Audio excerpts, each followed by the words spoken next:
Huh!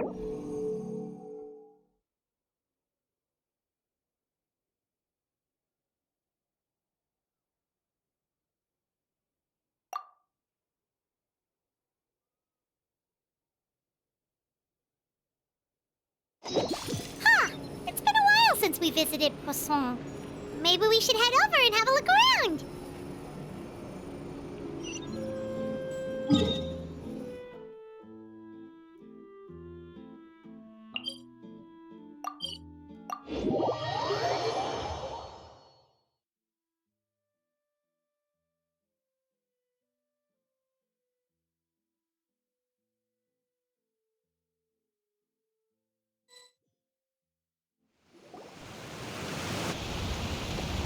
Hey, traveler, Paimon.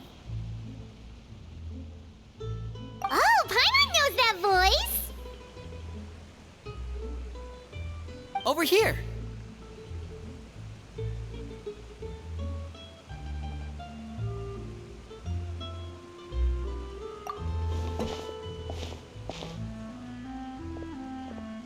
To borrow one of the more popular turns of phrase at the moment, this appears to be quite the fated reunion.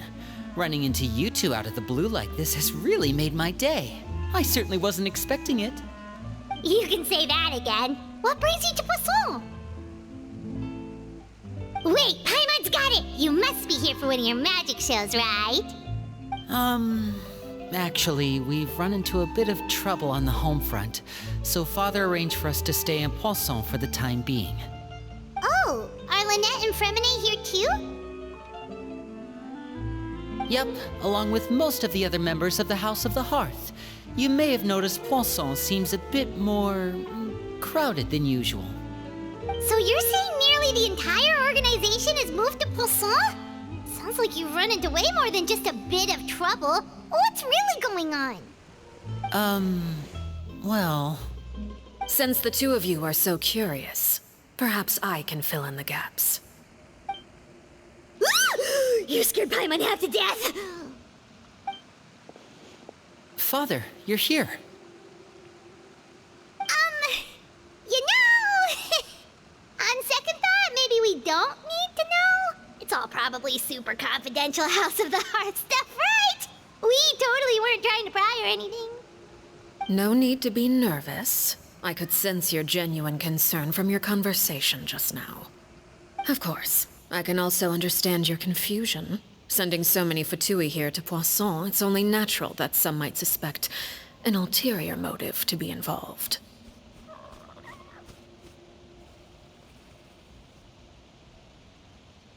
I understand. I'm well aware you've had your fair share of confrontations with the Fatui in the past, and I can't exactly guarantee that we'll remain on good terms in the future. As for right now, however, I would say we have little reason to be at odds, wouldn't you agree? The House of the Hearth could stand to be more open with those who have worked so closely with us in the past. As for the issue at hand, well, it hardly relates to any ulterior motive. To be frank, it all stems from a certain rumor circulating around the House of the Hearth. It's an internal matter. What sort of rumor? A rumor that a certain phantom child is hiding away in the House of the Hearth.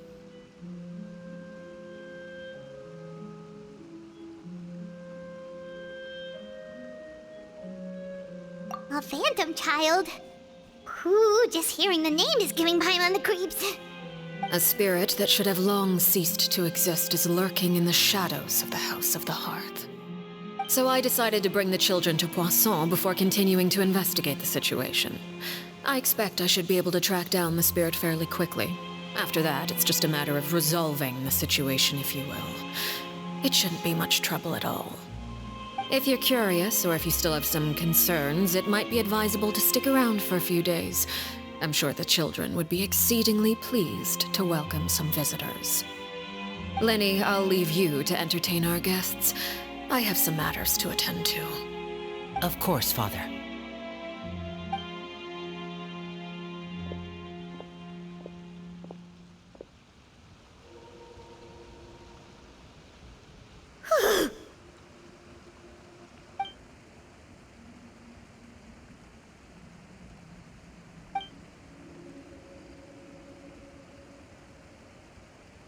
It has long been a dream of mine to invite you to our home and introduce you to my other siblings.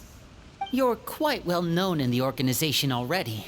A lot of people have been talking about you, especially after everything with the prophecy. If you're willing, why don't you stay a while and have a little chat with us?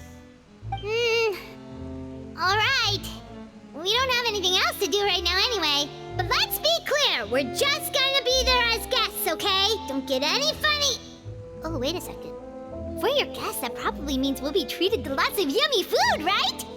Of course. During our stay in Poisson, we've been helping out the locals with some fishing. We bring in quite the bounty every day. In fact, today's the perfect chance for me to show you what I can do in the kitchen. Let's go. I'll take you to where we're staying.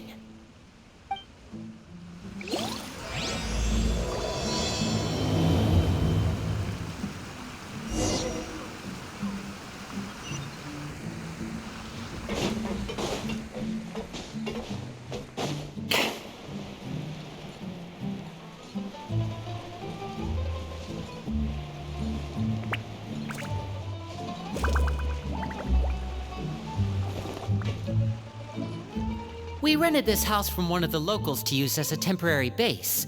I'll come back later and tidy up a bit. After that, it should be all ready for you to stay in tonight. Awesome, thanks! So, where are we off to now? Well, when I happened to run into you two earlier, I was actually in the middle of distributing some supplies. With this many people staying in Poisson, we have to bring in outside supplies every now and then. I should probably make sure the rest of these provisions get delivered. Otherwise, people might start to get antsy. Okay, we'll come with. There are all sorts of rumors about your organization floating around out there. Paimon's not sure if she could even take a wild guess as to what's true and what's not. But now that we finally have the chance to see a day in the life of the house, we can take a good look at how you operate. Well, you're more than welcome to come along. Just follow me.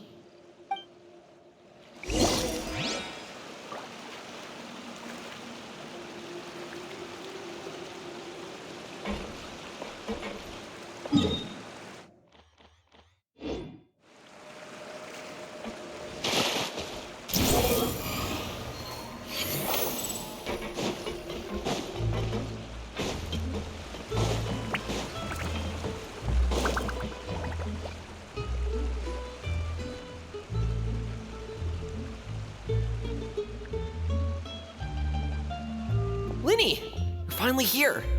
The supplies. I'm assuming you've... Brought them with me? Yep, here you go. Hello? Something caught your eye?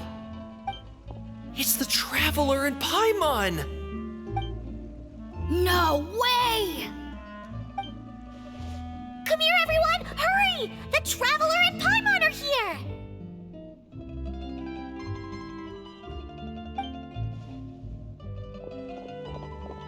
One at a time, please. Don't crowd around them all at once. We don't want to scare off our guests now, do we? Oh, it's all right! Gotta say, Paimon didn't realize we were this famous. Of course! Father and Linny have told us so much about you. Father told us about how you helped Linny. According to her, you're a trustworthy friend. And as far as she's concerned, that's pretty much the highest compliment we've ever heard her give. As you can imagine, everyone's been very curious about you. I heard the Traveler is so strong that she can move a mountain with her bare hands. I heard Paimon eats so much that she can clean out the entire pantry at Hotel de Boer in just 3 days. Wait a second! That's the rumor you heard about Paimon? Oh, not cool at all!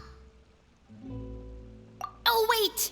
When guests visit, you're supposed to give them gifts and stuff, right? Oh, we don't need something like that. Besides, we don't have anything to give to you. Come on, we insist. I can give you some of my new potions. Just pick your poison. And by that, I mean medicine or actual poison. I've got both. Huh?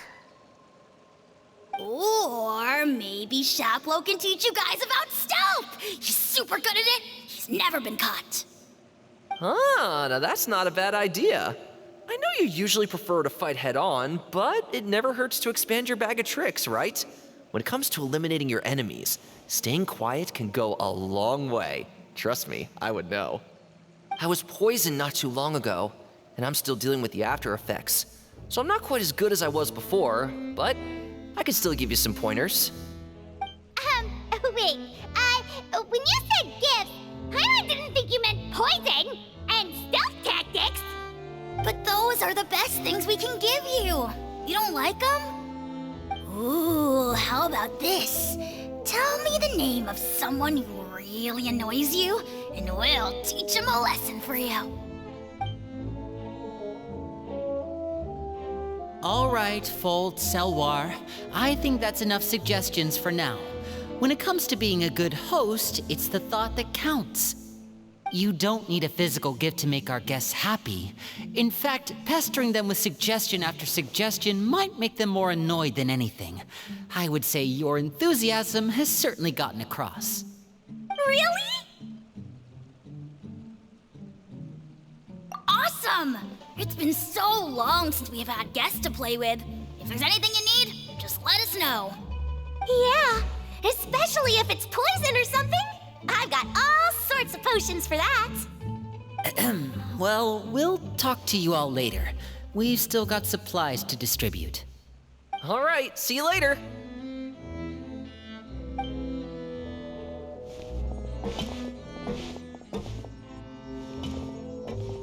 Bye!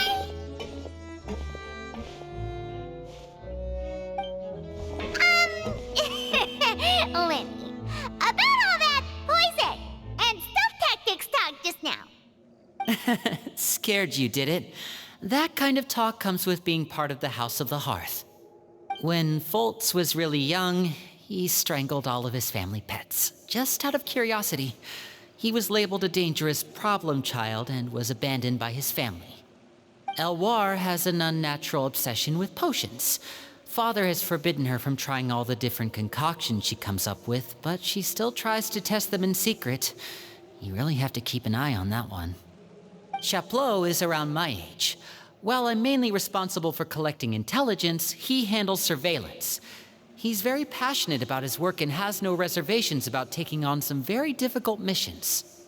I know you two probably aren't used to that kind of talk, but I can promise you they only had the best of intentions. Things like stealth tactics and developing different poisons, they really mean a lot to them. They were just trying to share the best of what they could offer, that's all.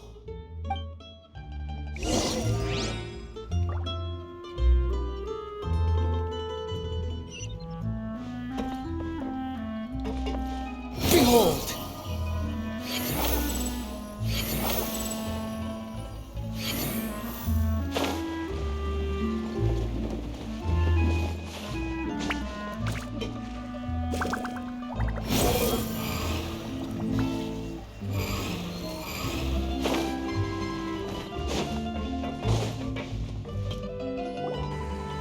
Filio, supplies are here. Thanks. And who are these two? Outsiders? Allow me to introduce you. This is the Traveler and Paimon. Oh, you're the famous duo I've been hearing so much about. It's nice to meet you. I heard you've traveled to all sorts of places. Is that true? Of course! We're making our way all across to that!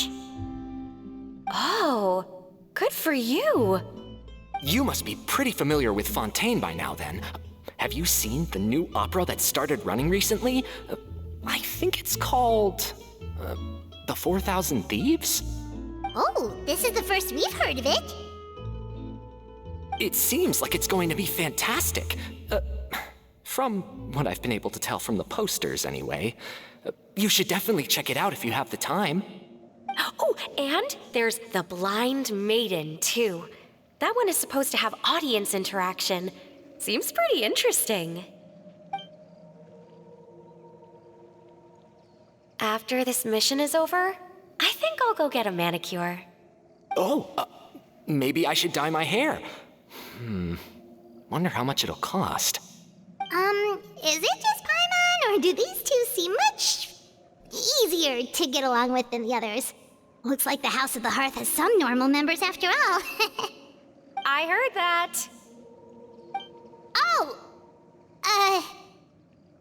Oops. I'm guessing you're referring to Foltz and the others? Yeah, we're definitely not all like them. I bet those crazies are practically foaming at the mouth right now. I'm sure they just can't wait to get back to Snezhnaya to carry out the plan. That's enough, Filial. Don't talk about family members behind their back, right? Whatever. Let's go. Guess this is goodbye then. If you ever have some time, we should go see the opera together.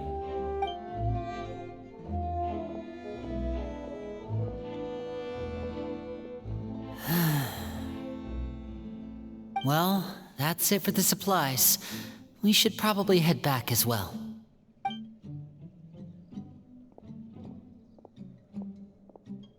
Well, they didn't seem too happy with each other. Seems like there could be something more going on here.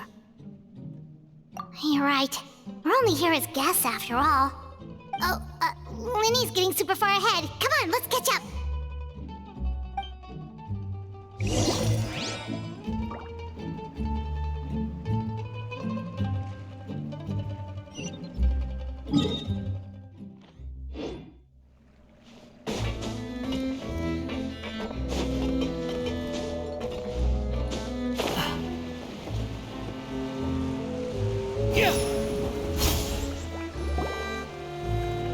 So, what do you think of the members you've met so far? Well, Father is always encouraging us to be strong-willed and independent. So if there's one thing we've got, it's people who aren't afraid to speak their mind. Well, I should probably get cooking. Wanna join? Of course! Then let's head out and... Fremine? What are you doing here? Well, Fremine! Nice to see you again! you too. I heard you're here as guests of House of the Hearth. Welcome. We were just going to make some food. Why don't you come along? I could use some help in the kitchen, and I seem to remember you mentioning you wanted to make seafood soup for the traveler in Paimon. Seafood soup? Oh, Paimon's drooling already. Were you looking for something just now, Fremine? Maybe I can help. It's nothing. I just wanted to see if there were any extra supplies. Yeah, we've got some left over. What do you need? Some food and water, and some clean cloth, if possible. No problem. Give me a second here. Food, water... Wait a minute. What do you need all of those for? You're not on any missions as far as I'm aware, and you were just going to come eat with us. So what's this all about? I thought I'd grab an extra portion because I get hungry at night. Could be because I'm growing, you know? And... Fremine, you remember what I told you? You're not like me. Your lying skills still need some work. Tell me what's going on. Is it really bad enough that you have to keep it from your own brother? Maybe it'll be better if we gave them some space.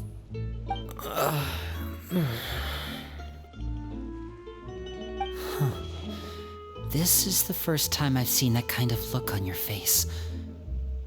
Whatever happened, does it have something to do with Father? yes. Just follow me.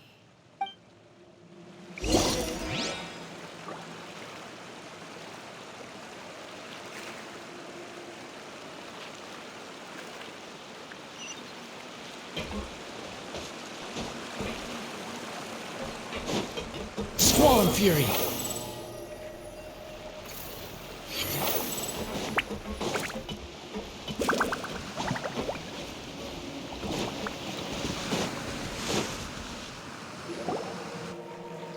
You're back! Oh, and you've brought Hello, my name's Linny. I grew up in the House of the Hearth. And you are? Hi, Linny. I'm also a child of the House of the Hearth, just like you. You can call me Clairvy. Clairvy? It's nice to meet you. Does that name ring any bells, Linny? No, not at all. That's not a name we have on our roster, I'm sure of it. What I'm not sure of, though, is how she managed to sneak in. She must be the phantom child Father's been searching for. From the looks of it, I'm guessing you were the one that found her, Fremine. You, haven't told Father, have you? No, I haven't told anyone. I've just been keeping her hidden. For how long? About half a month now. So ever since we got to Poisson, then, do you have any idea what you're doing? I know what I'm doing. Really? 'Cause from where I'm standing, it looks like you're hiding the very person Father has been trying to find. If Father finds out about this, everyone involved is going to be punished. You know the rules of the house, Fremine. I know you do. Father doesn't tolerate any form of betrayal. So why are you doing this? I've thought it through. And I just can't hand her over like that. Linny, don't you remember last year? Sheplo nearly died after getting poisoned during that one mission. He wasn't able to get back before the poison started taking effect, and not a single person was there to help him. That night, while I was sleeping, I heard a voice telling me to go save him. I opened my eyes, but I couldn't find the source of the voice. I thought maybe I was just hearing things, but I went to look for him anyway. Luckily, I got there with enough time to save his life. That feeling of being haunted, of hearing voices, it's happened many times in the House of the Hearth. I'm sure you've noticed. So what you're saying is, that was her? She was the one who spoke to you that night? Unless there are other spirits roaming around the House of the Hearth, I don't think there's any other possibility. If Clairvy were our enemy, it wouldn't matter whether she was a spirit or an actual child. I would have acted without a second thought, because that's what Father ordered us to do. But she's been living with us, helping us from the shadows all this time. I think that makes her family. I couldn't just hand her over to be dealt with. Not when there's so much we still don't know. So what's your plan then? You can't keep her here forever. Someone is bound to find out eventually. I haven't thought that far yet. I don't want to disobey an order from Father, but I also don't want to put Clairvy in danger. Come with me. There are a couple things I'd like to say to you in private.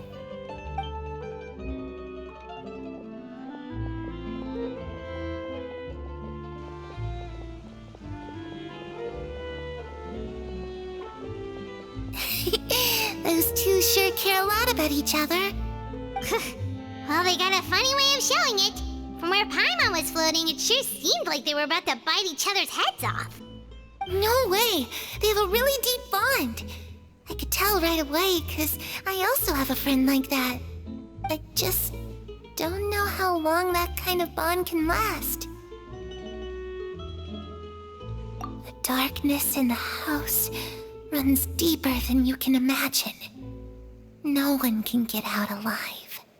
I'm sorry, Linny.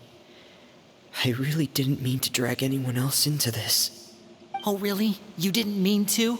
'Cause I, for one, wish you did. Huh? What do you mean? You know, when we were younger, you didn't call me Linny. You called me brother, just like Lynette. We grew up together, the three of us. We were all orphans, all rescued by Father. Of all the siblings in the House of the Hearth, I think our bond was the closest. Later on, when you started calling me Linny, I wasn't actually surprised. After all, Lynette and I are related by blood. We've had to depend on each other to survive long before we joined the house. Linny, The darkest and most difficult moments of my life happened before you and I had ever met. I'm sure that's true for you as well. Even so, Fremine, we've stood by each other for all these years now, and to me, that means more than blood. You and Lynette are the most important people in my life. No one can replace you. So I won't let you face anything alone. Not if I can help it. Oh, looks like things are getting kinda heated between Linny and Fremine. Maybe we should go check on them. Oh, it's raining. I should put my clothes away.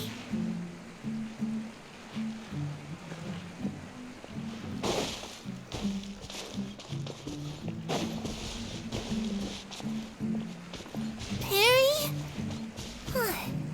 Looks like...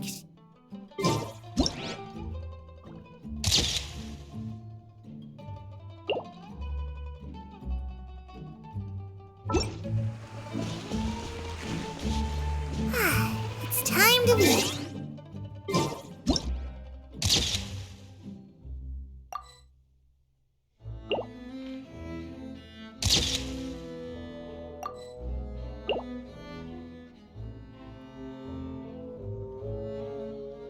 There's no need to exchange pleasantries. It's rather pathetic to force a conversation just to occupy silence.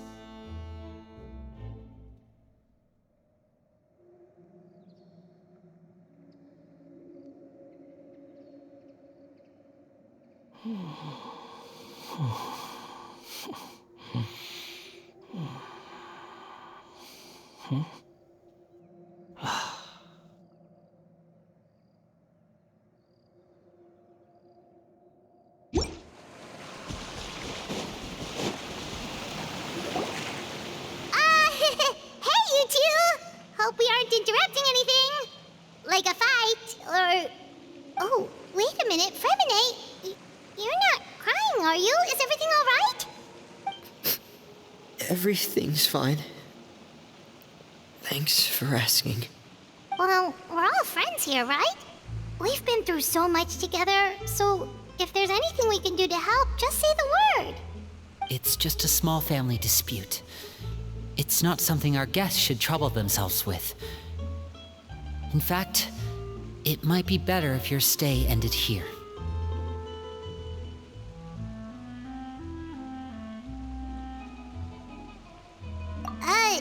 What are you getting at, Traveler?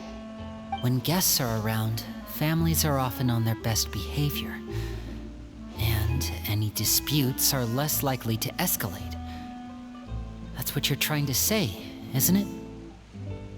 I just... Thank you. I was really hoping to keep you out of it. But even if I could think of some other reason to turn you away, I'm not sure I could convince you. I know things could turn dangerous, so I promise you this. From now on, I'll protect you like my life depends on it. Me too. Well, back to the matter at hand then. If we don't plan on handing Clairvy over to Father, then our only other option is to solve the mystery of her identity before Father is able to track her down. That means finding out where she came from and what she's doing here. Then we can send her on her merry way and pretend like none of this ever happened. I've tried that already. And? And... nothing. I tried taking her somewhere really far away, but... after some time, she just reappeared. She even came with us all the way to Poisson. It seems like wherever the house is, she follows. I don't know much about spirits. Do you two have any ideas? Let's see here. Paimon remembers hearing something like, if you fulfill a spirit's last wish before they died, they'll let go of whatever's keeping them here and return to the ley lines. Oh, it's just that Paimon doesn't really remember where she heard that, so it's not guaranteed to work or anything. Well, sounds like it's worth a shot. Guess that means we should go ask her about her wish. But first, Fremine, I need you to promise me something. What is it? I need you to promise me that this will stay between the two of us. We're the masterminds behind this whole thing. No one else gets involved. Can you do that for me? Of course. I promise. All right. Then let's seal the promise just like when we were kids. Fist bump on 3. Ready? 1, 2, 3. I swear.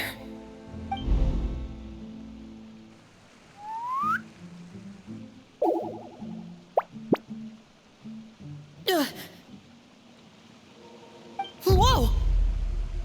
Lynette!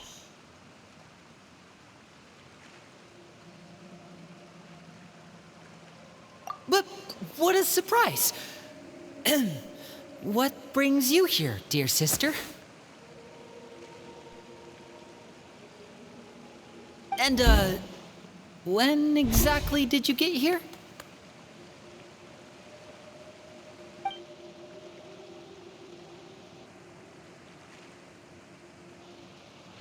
You're an idiot, brother. And you too, Fremine.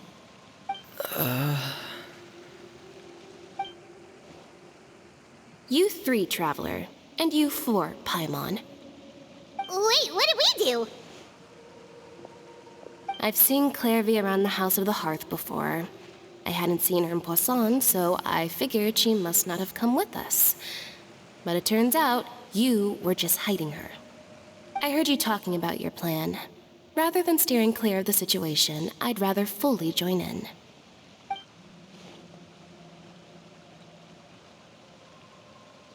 If you don't agree, I'll have no choice but to report everything back to Father. Simple as that. You're not giving us much wiggle room here, Lynette. Well, I guess we're all in this together then. After we talk to Clairvy, we'll figure out our next move. There's no time to lose. Let's go.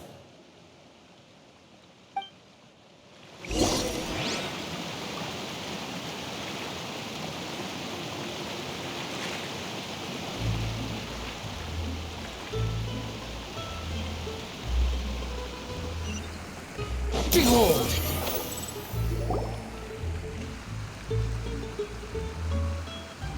I'm full. Thank you for bringing me this food, you guys. She said she's full, but the food doesn't look like it's even been touched. That's right. Based on what I've been able to observe, it doesn't seem like Clairvy can interact with the physical world at all. Still, when she's presented with food, she'll always linger around it for a good little while. Maybe, in her mind, she really is eating those things. Does she know that she has already passed away? I've tried to ask her, but she didn't answer. My guess is that she's just as confused as we are. Or maybe she couldn't understand the question at all. Clairvy, if you've got some time, I'd like to ask you a few questions. Sure. Oh, another new friend. Hi, I'm Clairvy. Hello. Clairvy, how did you join the House of the Hearth? Huh? Isn't it the same for everybody? The knave brings you here and then you can't leave.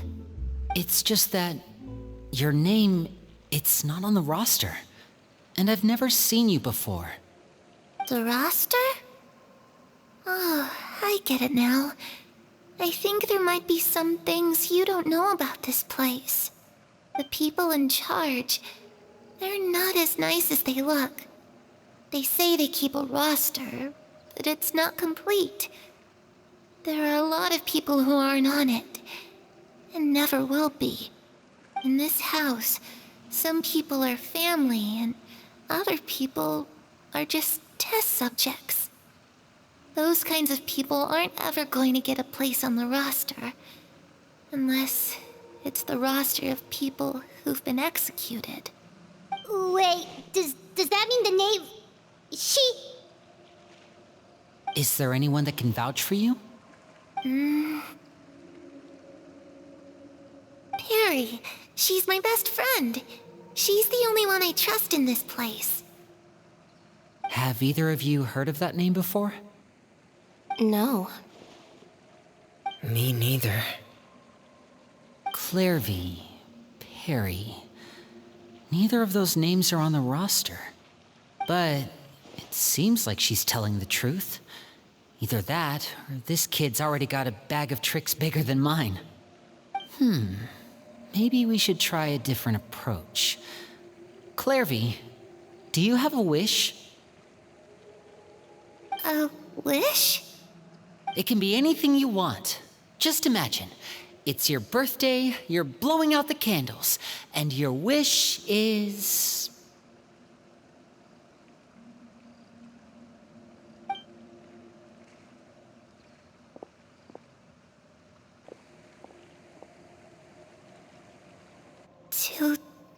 To go outside, where the sun can find me.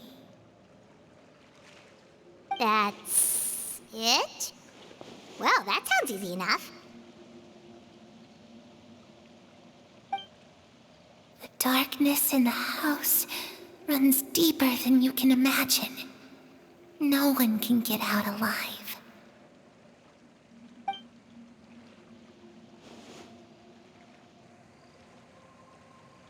Okay, time to divide and conquer. Listen up, I've got a plan. I'll try and find a way to use basic illusory magic to take Clairvy outside and bring her somewhere with sunlight. Lynette, try and find the list of executions that Clairvy was talking about, and see if her name is on it. Fremine, you stay in Poisson. We can't be the only ones who've had run-ins with Clairvy. I need you to collect intel on everything she's said and done. Understood. I'll try my best. What about us? What should we do? I really appreciate your willingness to help, but this is a family matter. I don't want to drag you in too deep. It's too risky. Let me think. Since Father considers you to be guests, maybe you could stick by her side for a little while. You don't need to do anything except keep up some nice, casual conversation. Ah, Paimon gets it. You want us to distract her. I'll give you a magic bird. If Father suspects something, all you need to do is release it when she's not looking, and it'll alert me that something's wrong. Of course, that's only as a last resort. If Father doesn't seem to notice us, there's no need to make contact. We'll reconvene here tonight after all's said and done. If the worst-case scenario happens and we're discovered, just tell Father everything. We're not going to let our guests get punished for our own actions. That's where we draw the line. You too. Okay, this is where we part. Father should be at the beach nearby.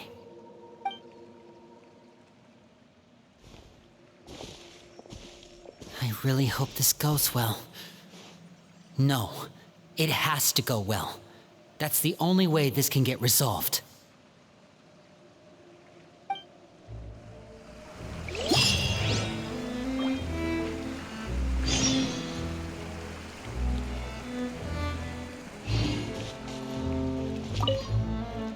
Clairvy, I'd like to take you somewhere. Is that okay with you? Sure. Where are we going?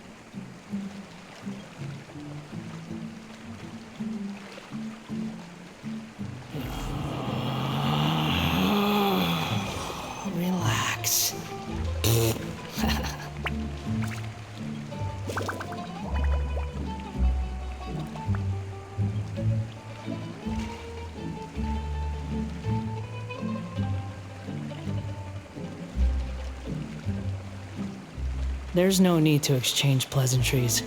It's rather pathetic to force a conversation just to occupy silence.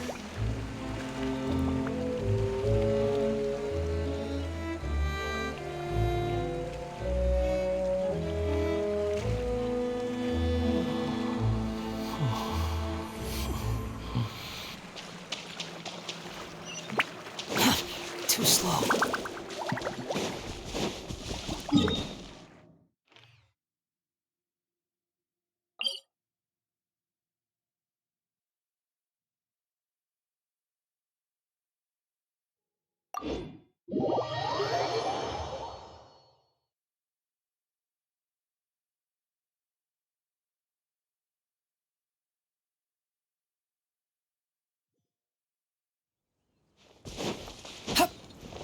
Quit following me.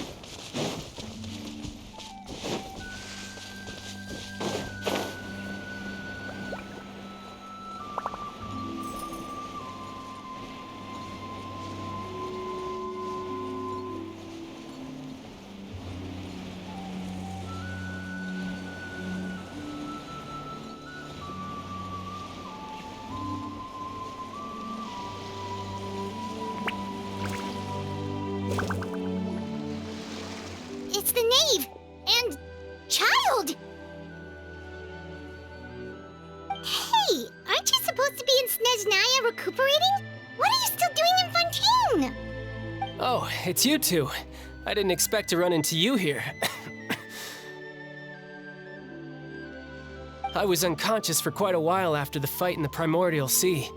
After I woke up, I realized I was being taken back to Snezhnaya, and well, I couldn't have that now, could I? Not when I've still got unfinished business here in Fontaine. So, I mustered up all my strength and made the journey back on my own. What sort of unfinished business are we talking here? It has to do with Skirk, my master. I really wanted to meet up with her, but by the time I got back, she had already left. I still have so many questions for her. Without any other leads, all I could do was ask the knave to help me track her down. She must have left behind some traces from her time in Fontaine. Oh, okay, so have you found any clues? Unfortunately, no. While the House of the Hearth is adept at collecting all manner of intelligence, certain existences can still manage to escape our purview. Basically, unless Master feels there's a need to meet with me, she's not going to be found. But that problem has an easy fix. I just need to become stronger, and then... Paimon thinks you should focus on getting better first. The worst of it is over. It's all thanks to that one kid from the House of the Hearth. Elwar, I think her name was. She gave me a bunch of random potions to drink. They didn't go down easy, let me tell you. Pain and chills all over. But they really did help speed up my recovery. And that's good, because it looks like I really do have to head back this time. The old man's been putting the pressure on me. He sent someone to tell me I'm needed for some sort of project. Project Stuja? Yeah, that's the one. I heard Regrader's involved too. I'm not looking forward to having to listen to all his monologuing, that's for sure. Hey, maybe you could think of a way for me to stay in Fontaine for a little longer. Helping Linny and the others brush up on their fighting skills would be far more interesting. If you and I could spar, that would be even better. I've been waiting for a chance to see you go all out.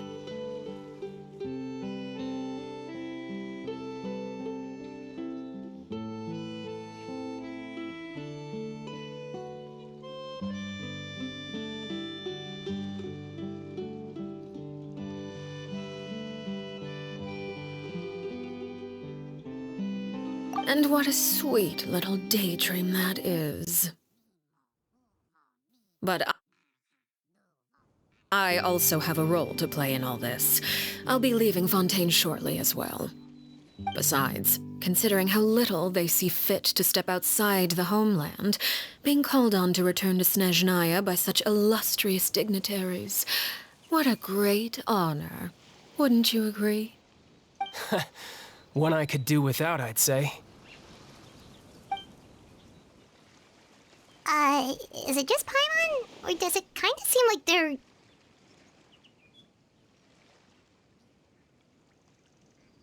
So, dear guests of the House of the Hearth, to what do I owe the visit? Well, we just...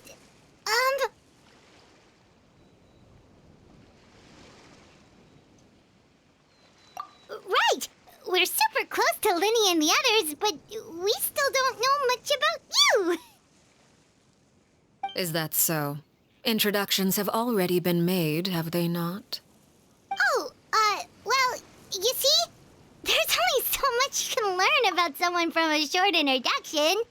At least tell us something a little extra, like... Why do you call yourself father? Huh, good question. I'd also like to know. The fact that you have to ask tells me our intelligence work has been quite successful. Telling you the answer to that question would only serve to undermine that success. And we can't have that, now can we? Spoken like a true diplomat. That was some expert sidestepping right there. Well, if there's nothing else, I think I'll take my leave. I still have a small matter to resolve at home. Wait, don't go!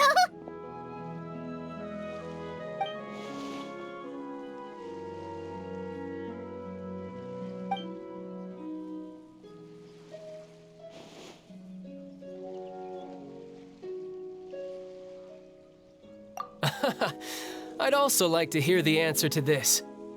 I've met some of the members of your organization, and they all seemed like really good kids. They actually reminded me of Tonya and Tusser. Which, by the way, if you ever betray them, I'm just letting you know, I won't let you off easy.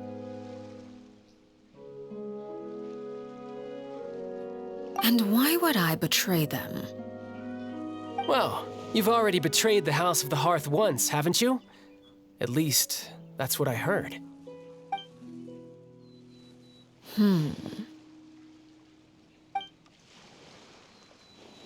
Okay, I admit. That's just what the old man told me. The rooster, I mean.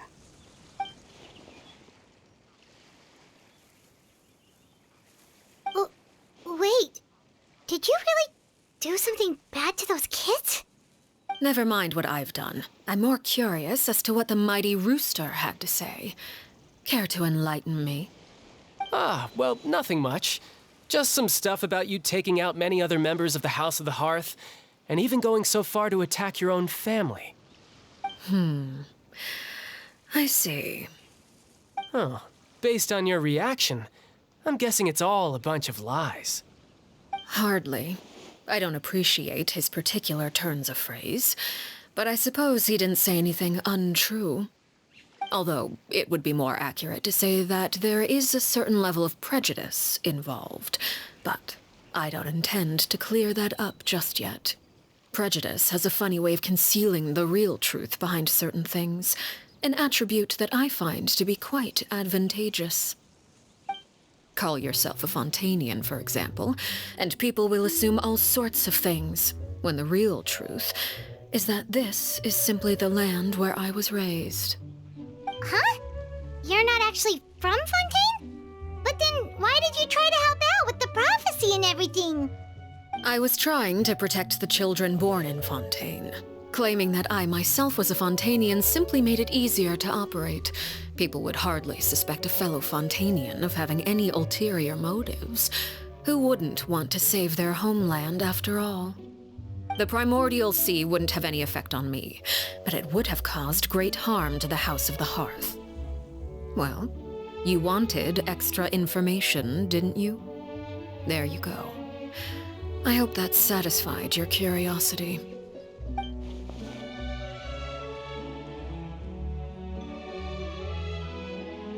So, you stayed in Fontaine for the kids. I guess I was wrong to believe you'd betray them. Apologies. Looks like I was holding on to some prejudices myself. Good. Like I said, I like it when others have misconceptions of me.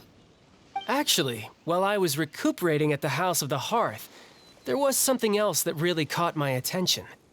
I heard that members always resolve disputes and arguments with a friendly spar, and the loser has to back down. Seems pretty cool if you ask me. Would also give them plenty of opportunities to hone their skills.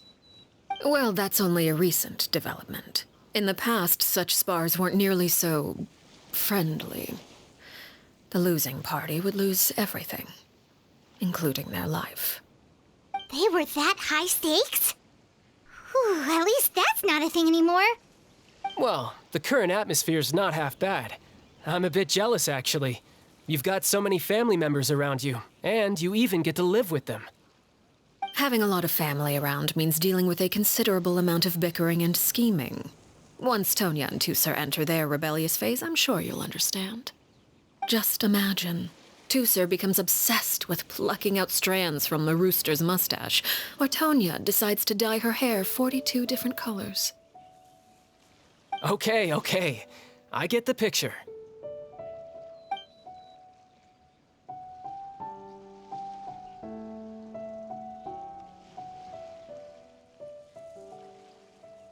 Well, would you look at the time? I should probably get going. Traveler, Paimon, I'm not sure where our paths will cross next, but the next time we run into each other, we should definitely try and find some time to spar. Again,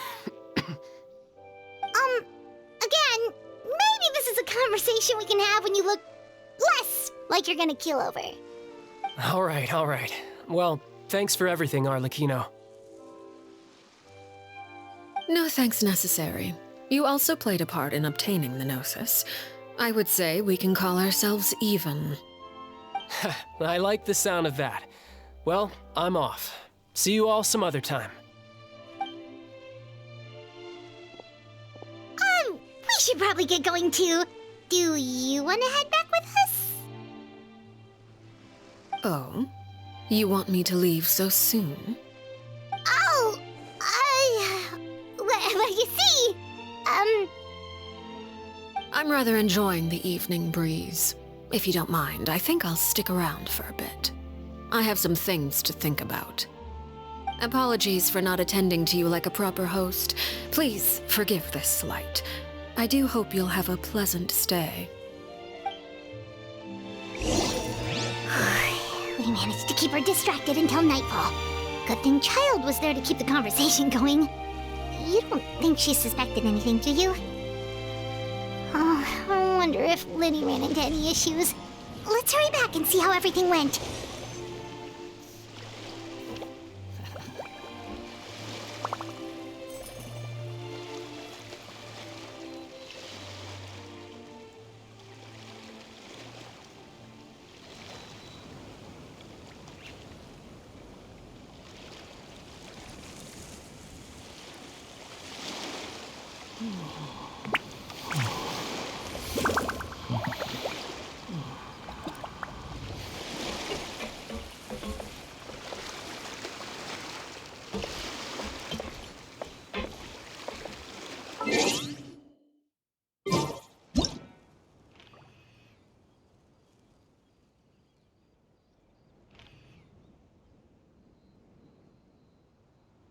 You think I've got a sharp tongue?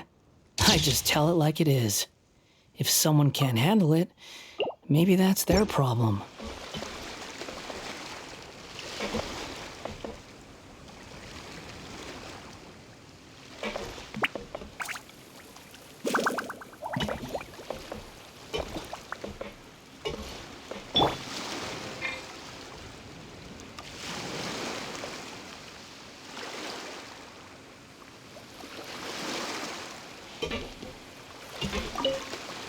Oh? You decided to stay a little longer? Let's take in the ocean view together, then.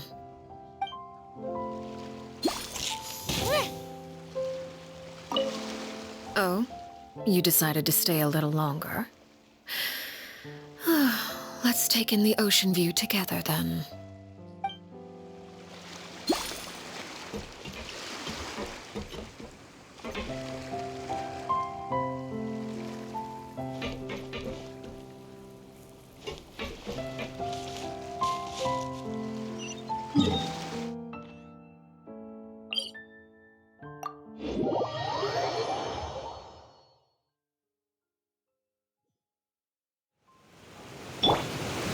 Squall and Fury.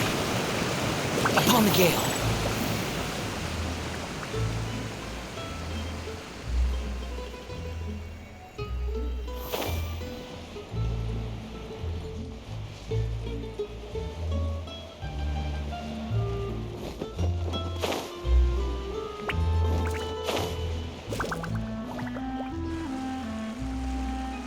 Lenny, how did everything go?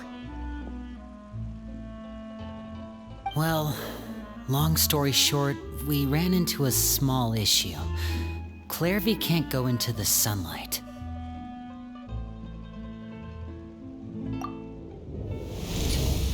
Everything was fine at first. She followed me up to the surface just like I told her.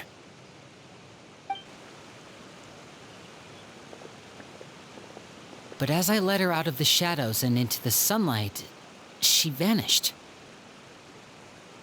I turned around and there she was, standing at the edge of the shadows, silently watching me. Huh. Maybe she's afraid of sunlight, or... No, it wouldn't be her wish if that were the case. Well, we could always try pushing her into it.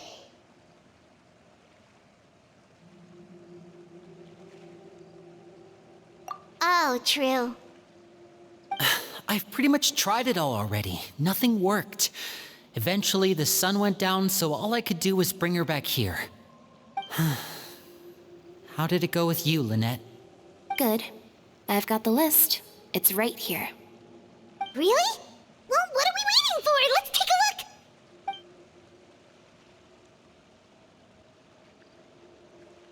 Oh, that's a lot of pages.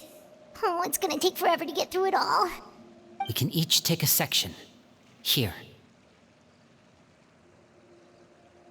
La Pouillade, l'endroit, Chambel, horaire.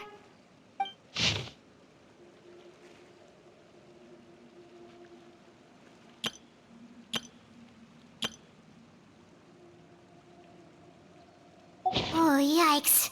That Aurore guy has a huge scar on his face. He's kinda giving Paimon the creeps. Ah, I've met him before.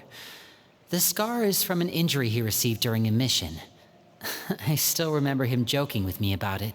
He said any future lover would take one look at him and then lose all interest. Did he say anything else? Well, I asked if there was someone he was interested in. He said no, and that's where our conversation ended. It was only later that I learned he really did have someone he liked. He risked everything to escape so he could be with her, but it didn't work. One day, Father asked to see him, and, well, I never saw him again after that. Wait, so that means the knave, she... It may seem cruel, but it's just one of the rules of the house. Betrayal is not to be taken lightly. We know too many secrets to come and go as we please. So, if you do try to leave, you pay with your life.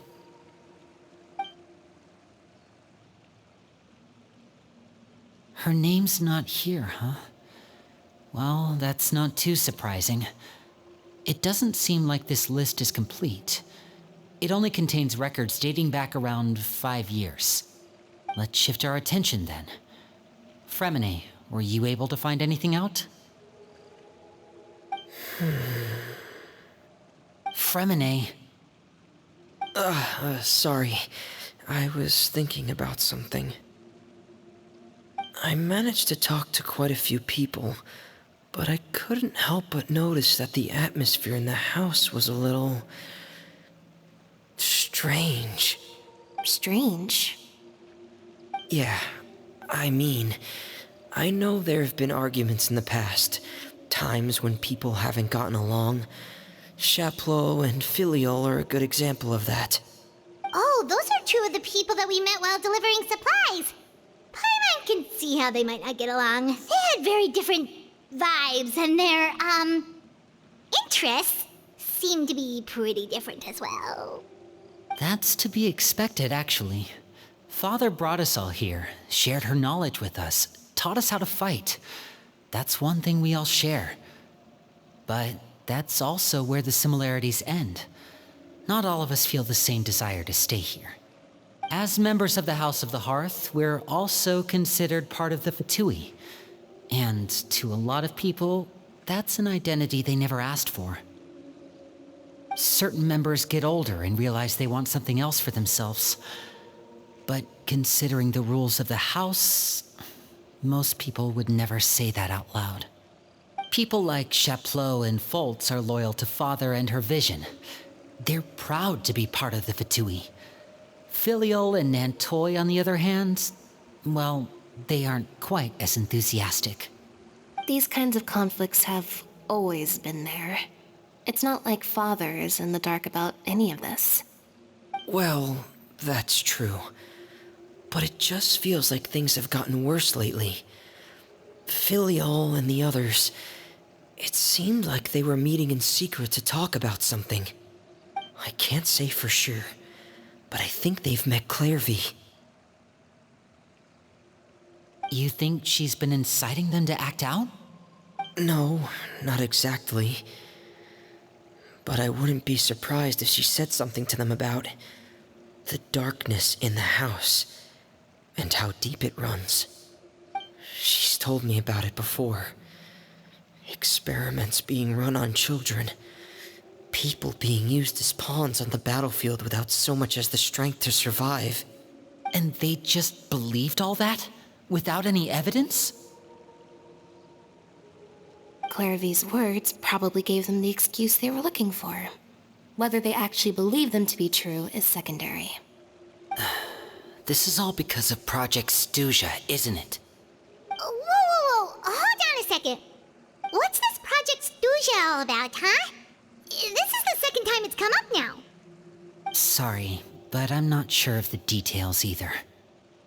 I only know what Father has told us, which is that it's something the Rooster and Regrader have been working on together.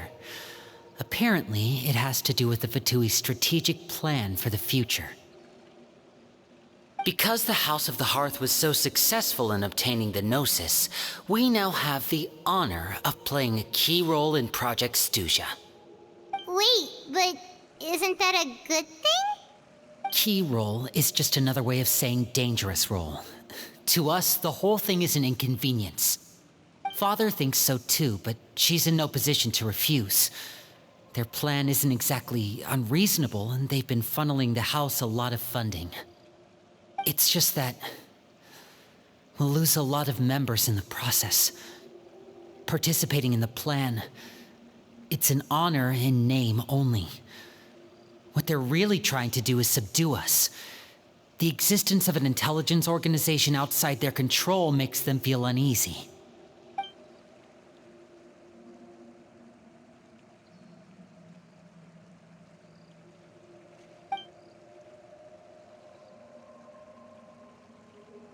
Okay, super complicated top secret Fatui business aside, what does all of this have to do with the conflicts you were talking about earlier? Paimon doesn't get the connection. External pressure has a way of exacerbating internal strife. You can't overlook the power of fear either. People are afraid of dying, and that fear is often the impetus for a lot of stupid decisions. I thought resolving the Clairvy situation would make everything go back to normal, but it looks like things are more complicated than I thought. If we leave Filial and the others to their own devices, sooner or later, Father will be forced to take action. We can only focus on one situation at a time, brother. You're right. Even if we confront Filial and the others, it won't do any good. It might even make matters worse. We should focus on Clairvy for now. Well, it's getting late. We should head back and get some rest. We'll try again first thing tomorrow. Lynette, you stick with me this time. Fremine, keep a close eye on Filial and the others. Make sure they don't do anything they'll regret. Good work today, everyone. Have a good night, and I'll see you tomorrow.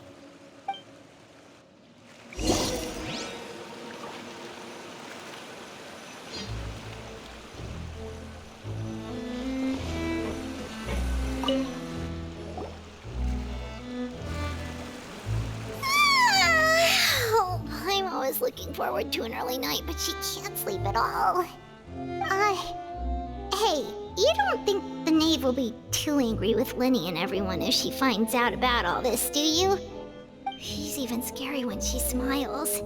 If she were to actually get angry... Ooh, you have to protect Paimon if that happens, okay, Traveler?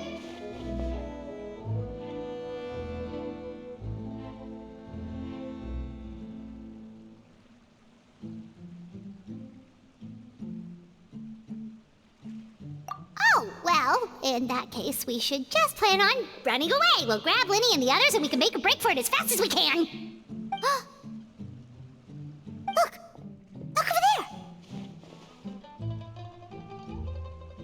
Quick! Let's catch up with her before anyone sees!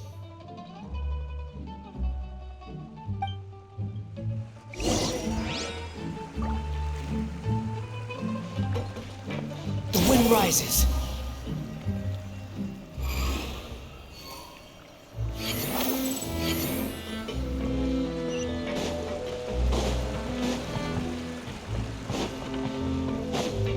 Squall and Fury. Over there!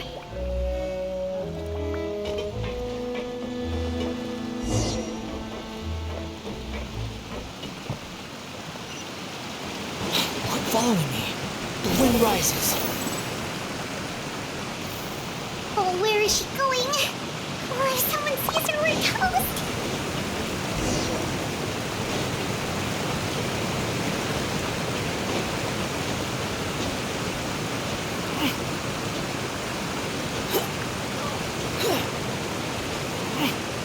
Oh, look!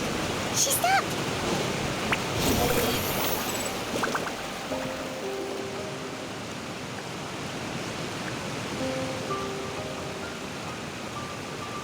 Clearly! Shh. I opened the window while no one was looking. Look how pretty the outside is.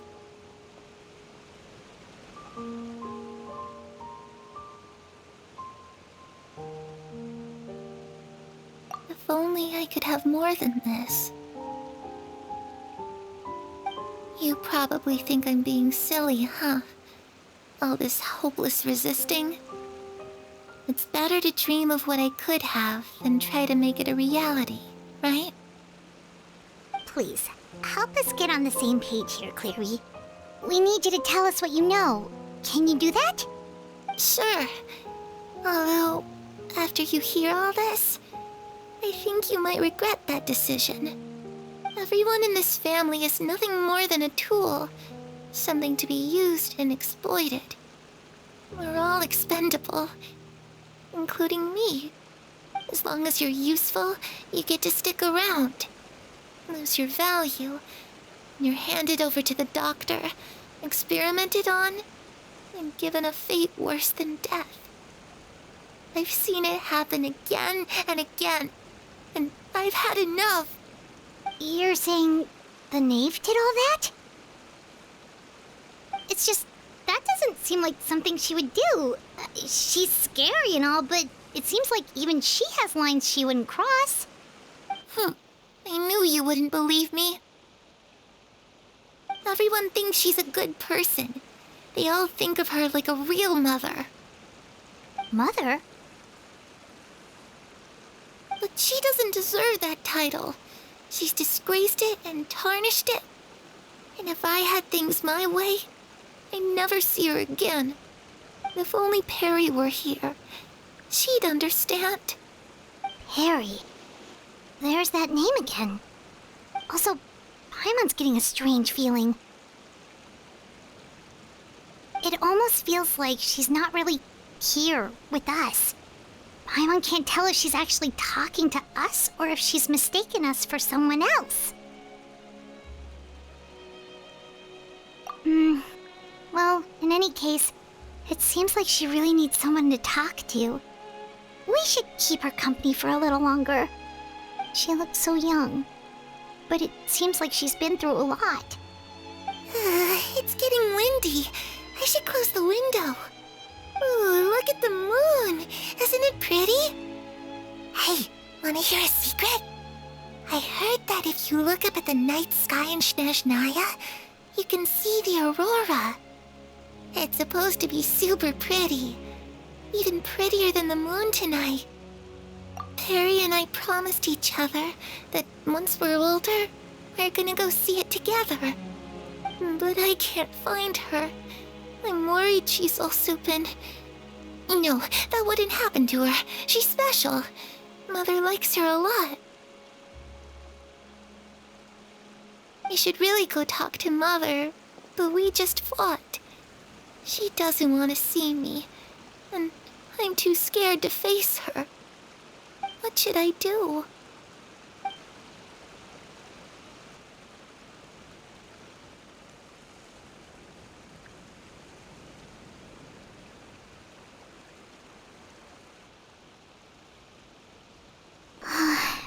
My mom really doesn't understand what's going on with her.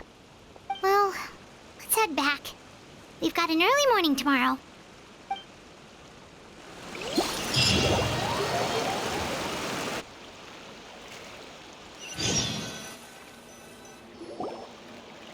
All right, looks like we're all here. Let's go ahead with the plan. Oh? What is it? What makes you ask that? Well, we kinda ran into Clairvy last night, and that's what she told us. We met the doctor back in Sumeru. He's super dangerous, and he's done all sorts of bad things. It's possible that Father and the Doctor have had certain dealings, but I don't think Father would work with him. We're not really on the same side, so there's not a lot of trust between them. That doesn't exactly set the stage for a successful partnership. I did hear, though, that when Father first became a Harbinger, the Doctor offered to work with the House of the Hearth. Father rejected most of his proposals, except for one. It had to do with some sort of secret experiment. Secret experiment? Could that be what Clairvy was talking about? I don't think so. I don't know any details about the experiment itself, but I do know it's an entirely independent operation. The Doctor only proposed a direction for the research. That was the extent of his involvement. I still don't think that counts as working together. The details of the experiment are confidential, but complete records are kept on all participants. That doesn't seem to be the case with the situation Clairvy referred to. I know you don't agree with some of the Fatui's methods, and I'm not asking you to. But I am asking you to trust us on this. The House of the Hearth has its own principles. There are certain lines we're not willing to cross.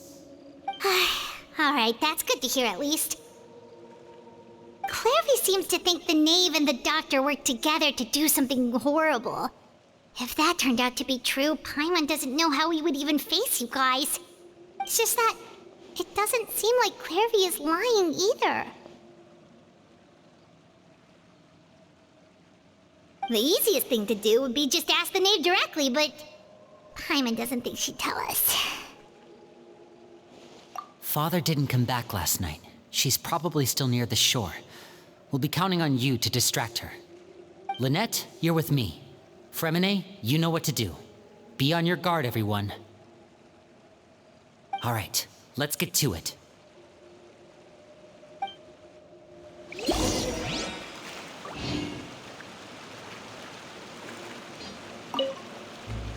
Where are we going today?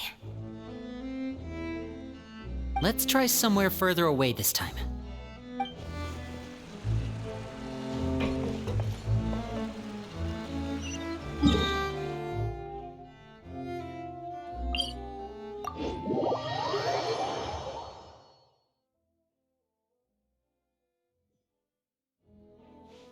Quit following me.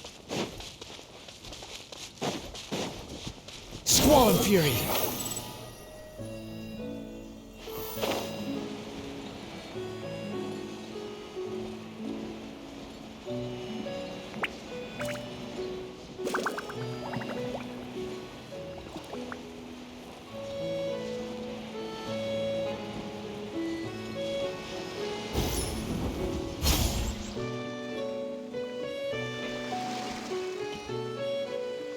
Ah, it's you two again. I must say, you look a bit pale. Did you have trouble sleeping last night? A little. Perhaps if you had less on your mind, you'd be able to absolve yourself of such troubles. So what are you planning to do now? Catch up on some sleep? Or should I give you some time to rack your brain for a topic to discuss before I ask any questions? Although I must profess to being curious. Without child here, how do you plan on distracting me?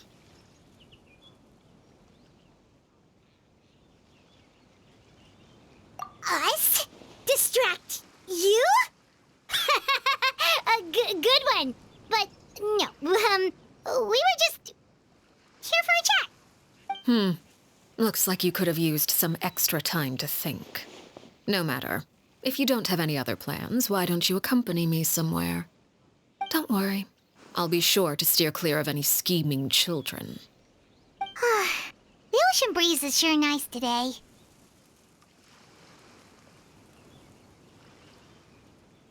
Children always think they can hide things from the grown-ups. But nothing gets past me. Least of all a little scheming. I think I'll let them have at it for a little longer. I can be very patient. Well, I'll leave you to think things over. If you're so inclined, meet me outside the Palais Mermonia. Good things come to children who do as they're told. So I do hope you decide to tag along. If only for your friends' sakes. What should we do? She clearly knows about everything we've been doing, and Paimon doesn't think it'd be a stretch to say she was threatening us just now.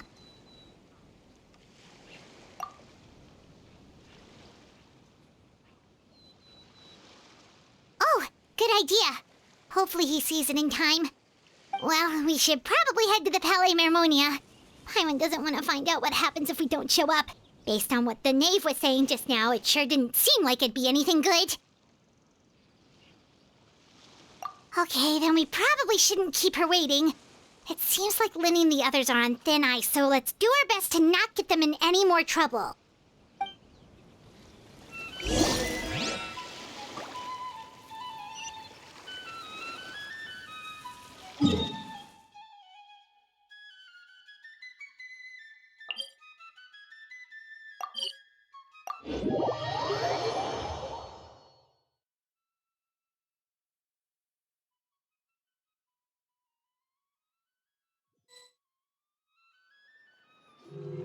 Seeing as we still have some time before my meeting, we might as well enjoy some pleasant conversation while we wait. I'm glad to see you get along with my children. Being surrounded by good companions is necessary for a child's development. You're not planning on doing anything to them, are you? I assume you're referring to Linny, Lynette, and Fremine. Although, there's that situation with Filial and Nentoy as well. It appears quite a few people have been acting out lately. No matter. I'm not one to discriminate. All those who betray the house meet the same fate. There are no exceptions. Does that mean you're going to kill them? Oh, are you here to beg for their lives? I'm sorry to disappoint, but the rules of the house change for no one. In my organization, everyone is responsible for their own actions. But don't you care about them at all? They really respect you. They even call you father. You must feel something for them. Any organization in which feelings come before principles is one destined for ruin. The House of the Hearth is hardly an exception. You could say our principles are more stringent than most. Perhaps I can offer you this consolation at least. As our guests, you two will not be held accountable along with them. I would imagine Linny, Lynette, and Fremine will be able to keep their lives.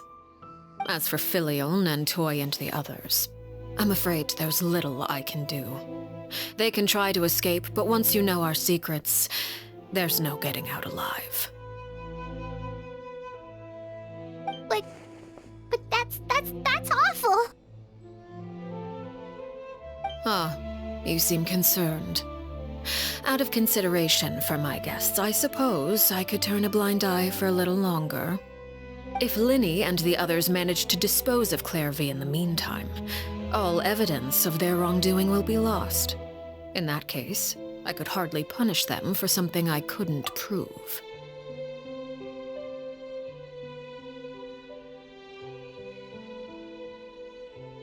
If their efforts are unsuccessful, on the other hand, all will be held accountable. And the punishment will be severe. Of course. Oh, and here, I believe this belongs to you. Do try and keep better track of it next time. It takes a considerable amount of time to train a bird like this. It would be such a pity if you were to lose it. Permanently. Wait, where did you get that? Well, I'm afraid that's all the time we have to chat. Now, for the matter at hand. I asked you to meet me here because I have business at the Palais Mermonia. It has nothing to do with you, but I think it would be prudent for you to stick by my side for the time being. There will always be time later to run off and tell Linny what you've learned. Well, time to go. Looks like we wrapped things up just in time.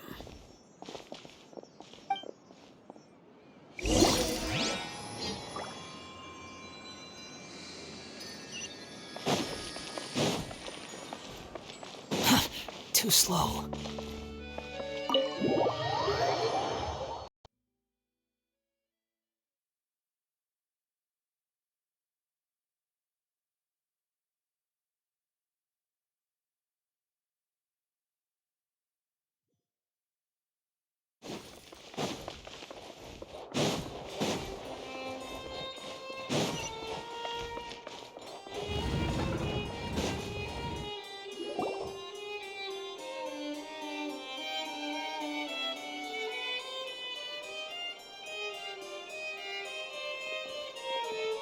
It's been a while, Monsieur Neuvillette.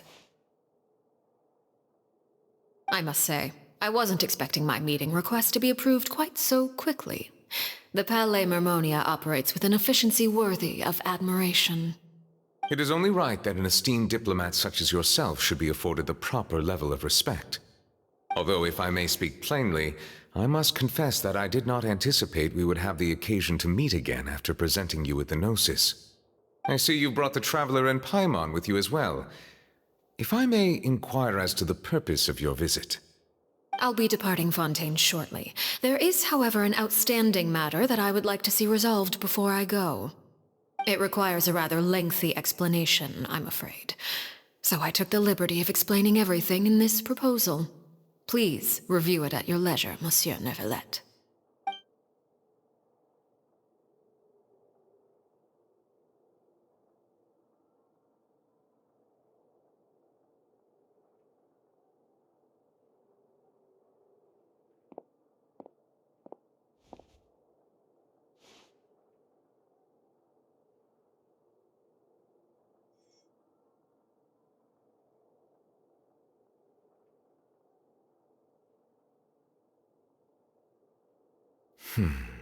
I understand your request.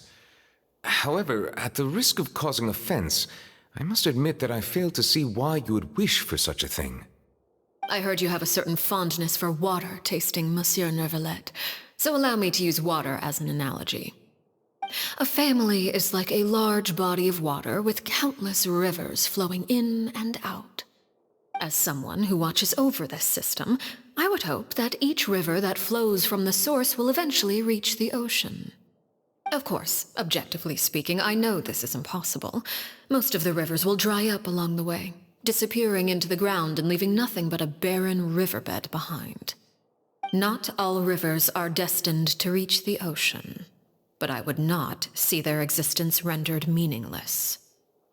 I believe the water that flows within them is simply meant for a different destination, like a field in need of irrigation. Or perhaps the glass of a certain water-tasting enthusiast. Did you get any of that, Traveler? Your words paint an optimistic picture indeed. Allow me to remind you, however, few among us are willing to sip from a glass filled with tainted water. It may have been tainted at one point in time, but not to worry. I'll make sure it's strained of all impurities and returned to its cleanest form.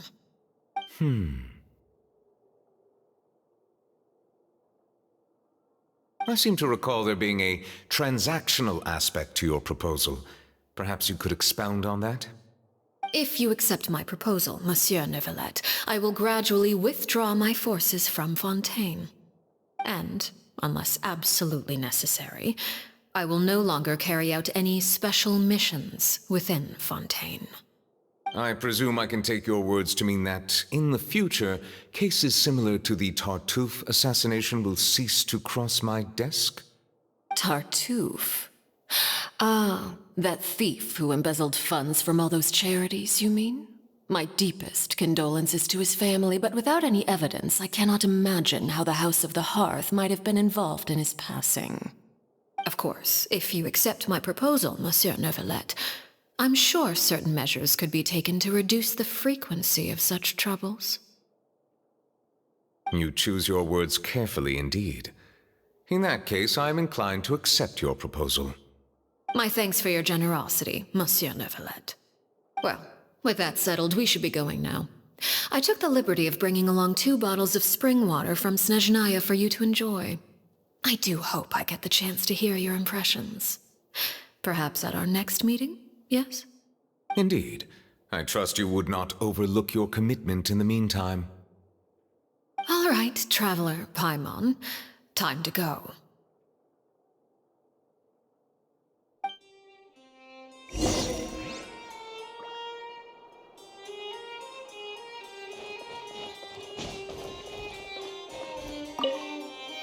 I believe I've told you before that my emotions easily resonate with those of others.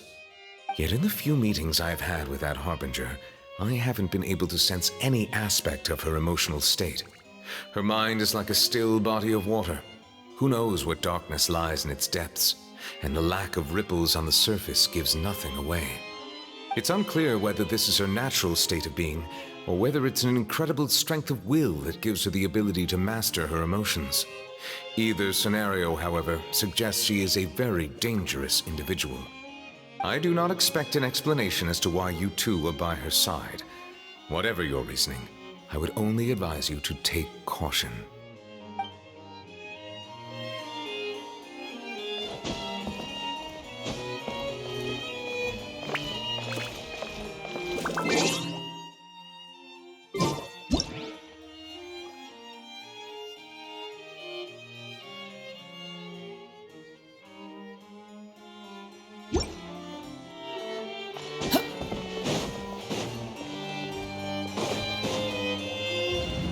Quit following me.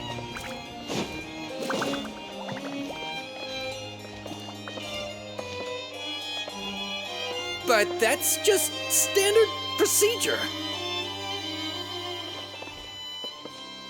These newcomers are full of enthusiasm. Leading the Ministry of External Relations was definitely the right decision.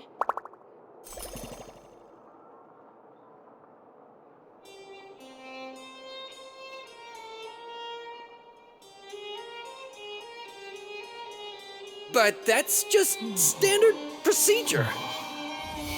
These newcomers are full of enthusiasm.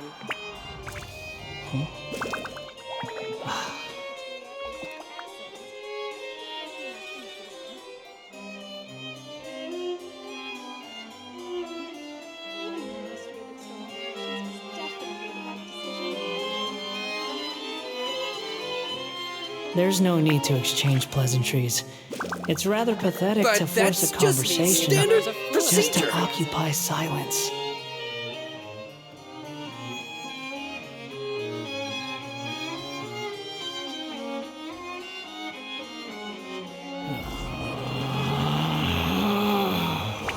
Relax.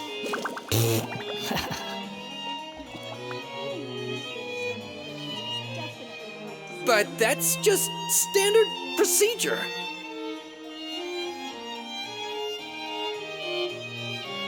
These newcomers are full of enthusiasm. There's no such thing as pure freedom in this world. Even the wind cannot blow on forever.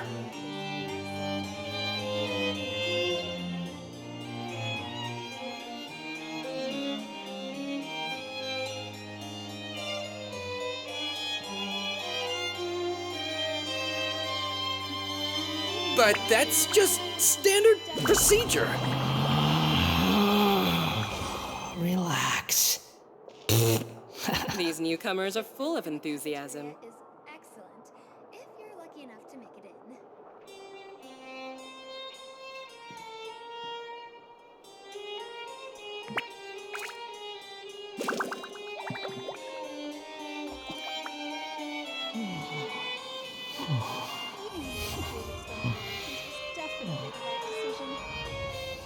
But that's just procedure. These newcomers are full of enthusiasm.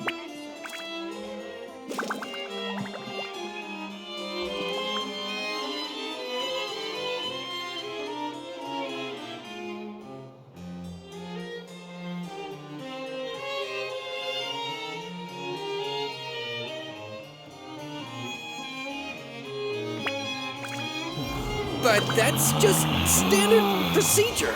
Relax. These newcomers are full of enthusiasm.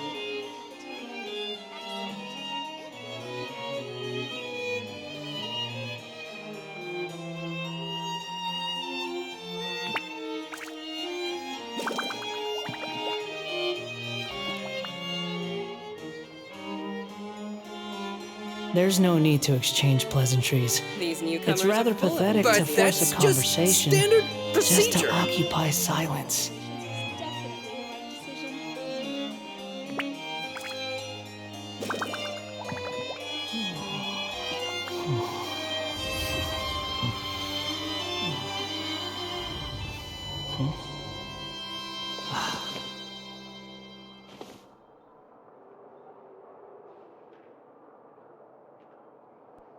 These newcomers are full of enthusiasm. But that's just standard procedure. Leaving the Ministry of External Relations was definitely the right decision.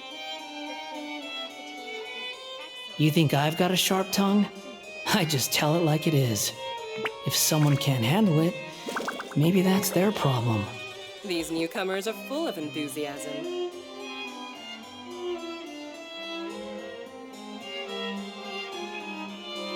But that's just standard procedure. Relax. Leaving the Ministry of External Relations was definitely the right decision.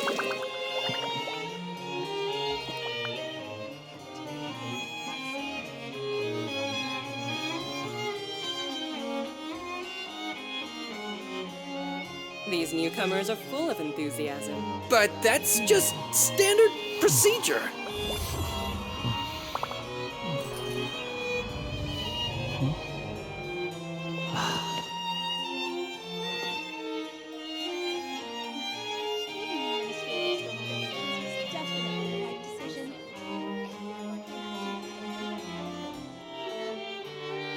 These newcomers are full of enthusiasm. But that's There's no just such thing as standard pure freedom procedure. in this world. Even the wind cannot blow on forever.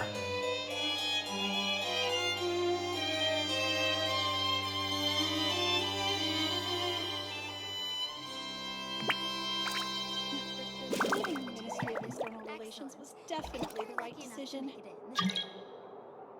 These newcomers are full of enthusiasm. You think I've got a sharp tongue? I just tell it like it is. If someone can't handle it, maybe that's their problem. But that's just standard procedure.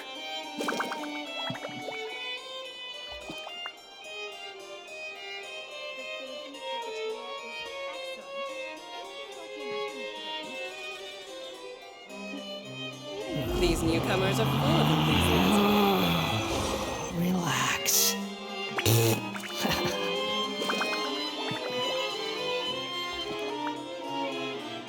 But that's just standard procedure.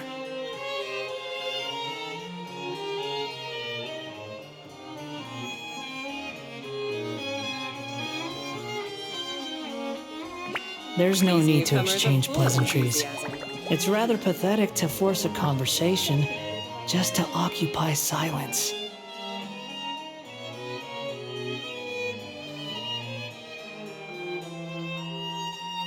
But that's just standard procedure.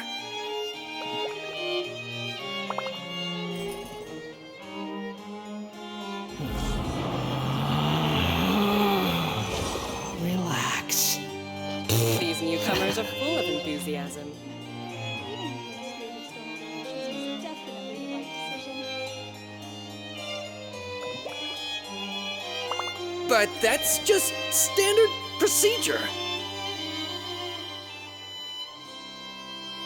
You think I've got a sharp tongue? I just tell it like it is. If someone can't handle it, These newcomers maybe are that's full their of problem. enthusiasm. If you're lucky enough to make it in.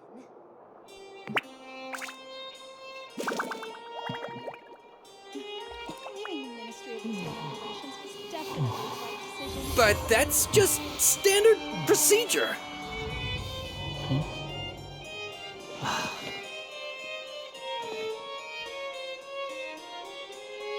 These newcomers are full of enthusiasm.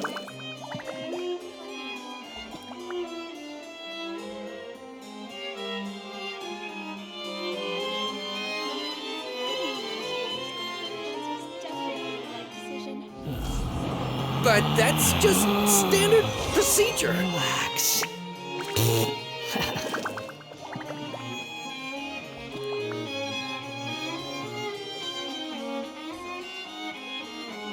These newcomers are full of enthusiasm.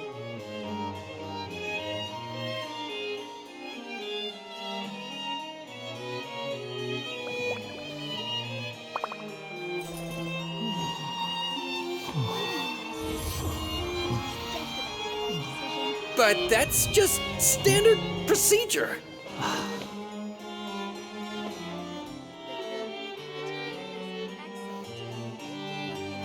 These newcomers are full of enthusiasm.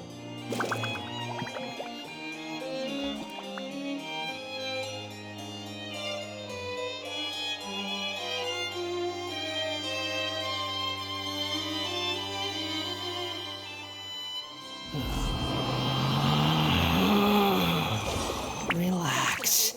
But that's just standard procedure. Cafeteria is excellent. If you're lucky enough to make it in. These newcomers are full of enthusiasm.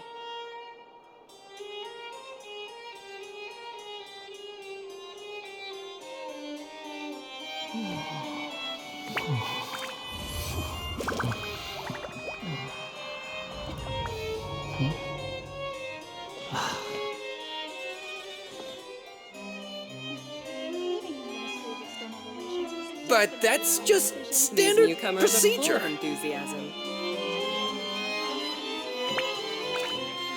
There's no such thing as pure freedom in this world. Even the wind cannot blow on forever.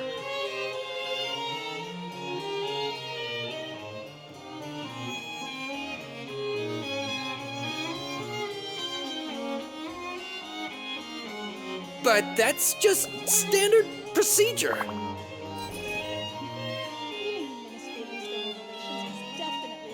These newcomers are full of enthusiasm.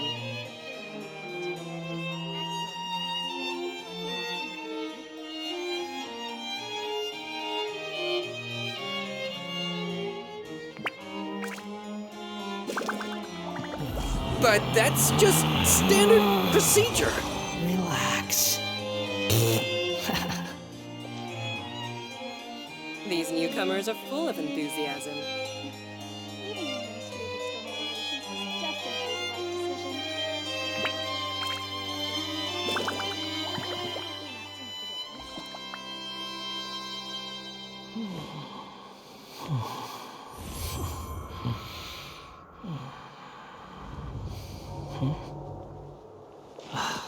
But that's just standard procedure. These newcomers are full of enthusiasm. Leaving the Ministry of External Relations was definitely the right decision.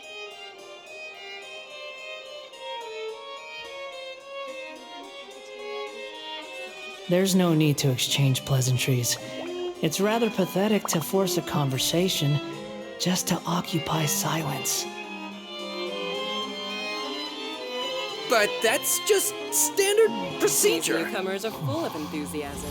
Leaving the Ministry of External Relations was definitely the right decision.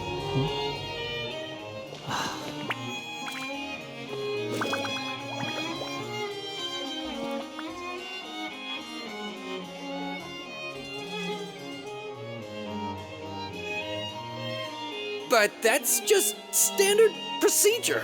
You think I've got a sharp tongue? These newcomers I are just full tell it of like it is. enthusiasm. If someone can't handle it, maybe that's their problem. Leaving the Ministry of External Relations was definitely the right decision.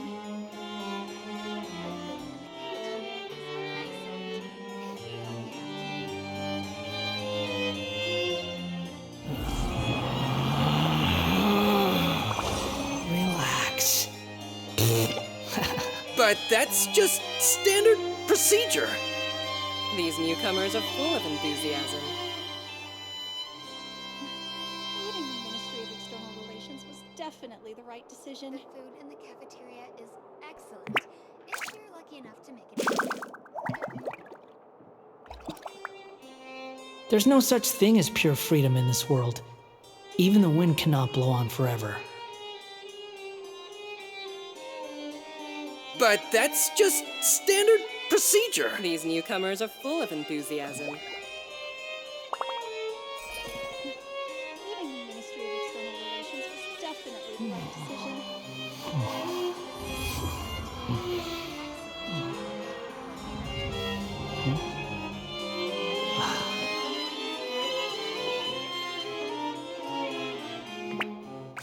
But that's just These standard. newcomers.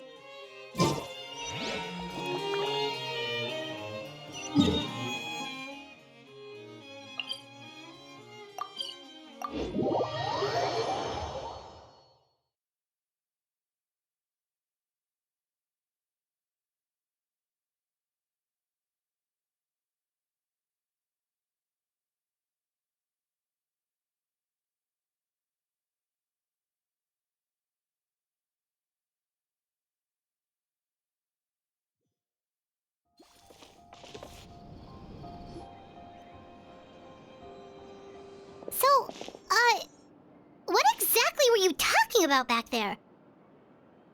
Paimon only heard you mention some rivers, a large body of water, and then some kind of irrigation scheme. You really want to know? I would imagine there might be more pressing concerns at the moment. Winnie, Paimon really hopes everything's going okay.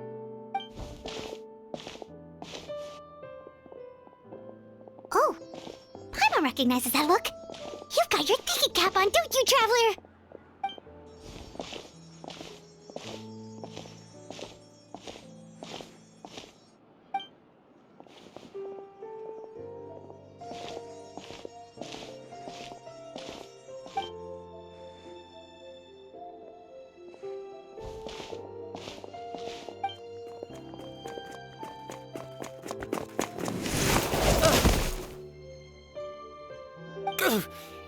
Oh, shoot.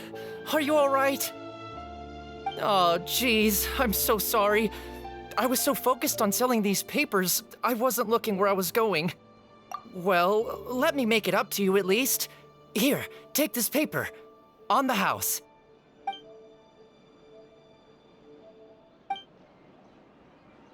Oh, you don't have to give us anything. Please, I want to. It's not like I'm short on supply. All the extras will be useless come tomorrow anyway. It's my fault, really. I was just trying to bring home some extra mora for the family, but I bit off more than I can chew. I haven't had many takers today, so I'm still swimming in papers. What's going on here? Nothing much. I just ran into your friend here on accident. I should probably get going, actually, so... Hold on. Of course, I'm happy to compensate you with mora, it's just... I don't have any on me at the moment. I'll take 3 papers. Here, your payment. Oh! Thank you for your patronage. May the Archons bless you with good fortune. If only I had the chance to run into such generous customers every day. I should probably just take on a smaller inventory though, right? I'm getting married soon, so sometimes it's hard to not get ahead of myself. Anyway, I should head out. Goodbye! Well, now that my affairs are settled, we should take the boat back to Poisson. We've even acquired some light reading to enjoy along the way. Actually, why don't we stick around for a little longer? Paimon just realized how hungry she is. She can't head back to Poisson on an empty stomach.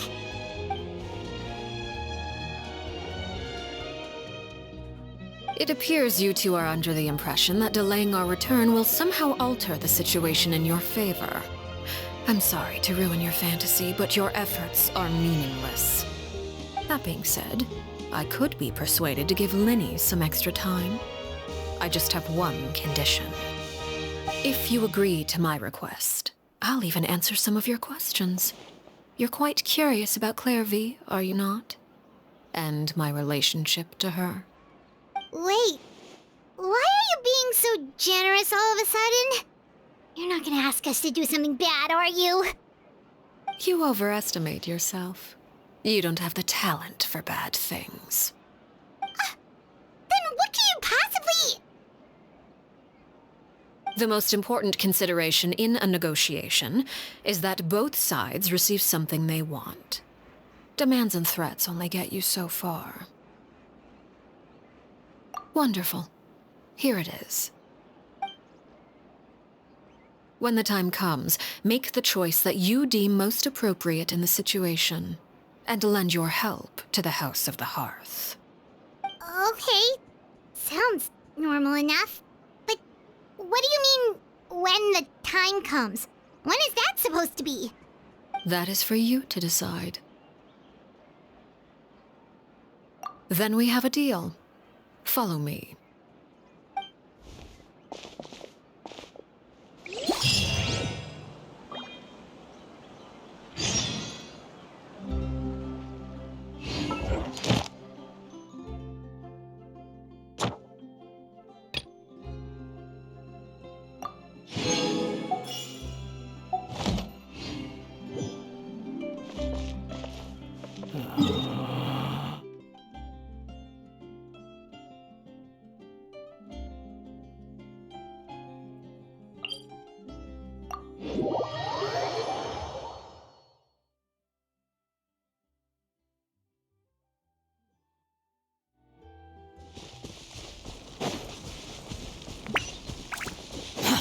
Too slow.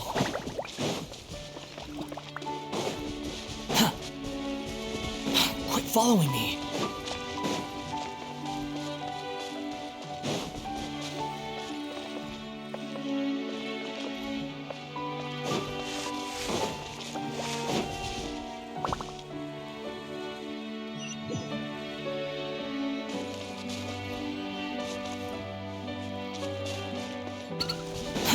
Too slow.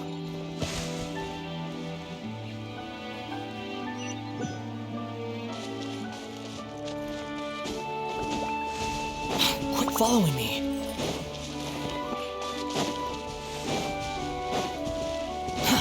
Too slow. Quit following me. Too slow. Quit following me. Too slow.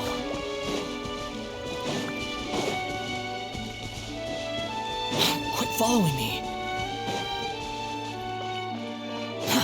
Too slow.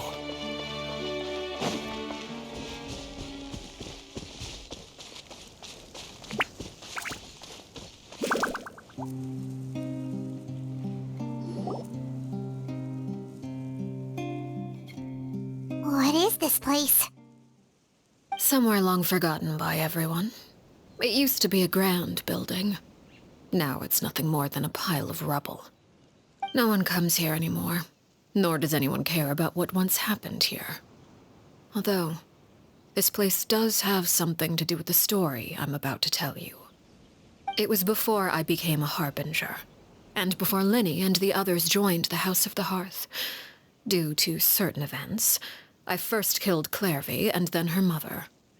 And this is where it all happened. You were the one that killed Clairvy?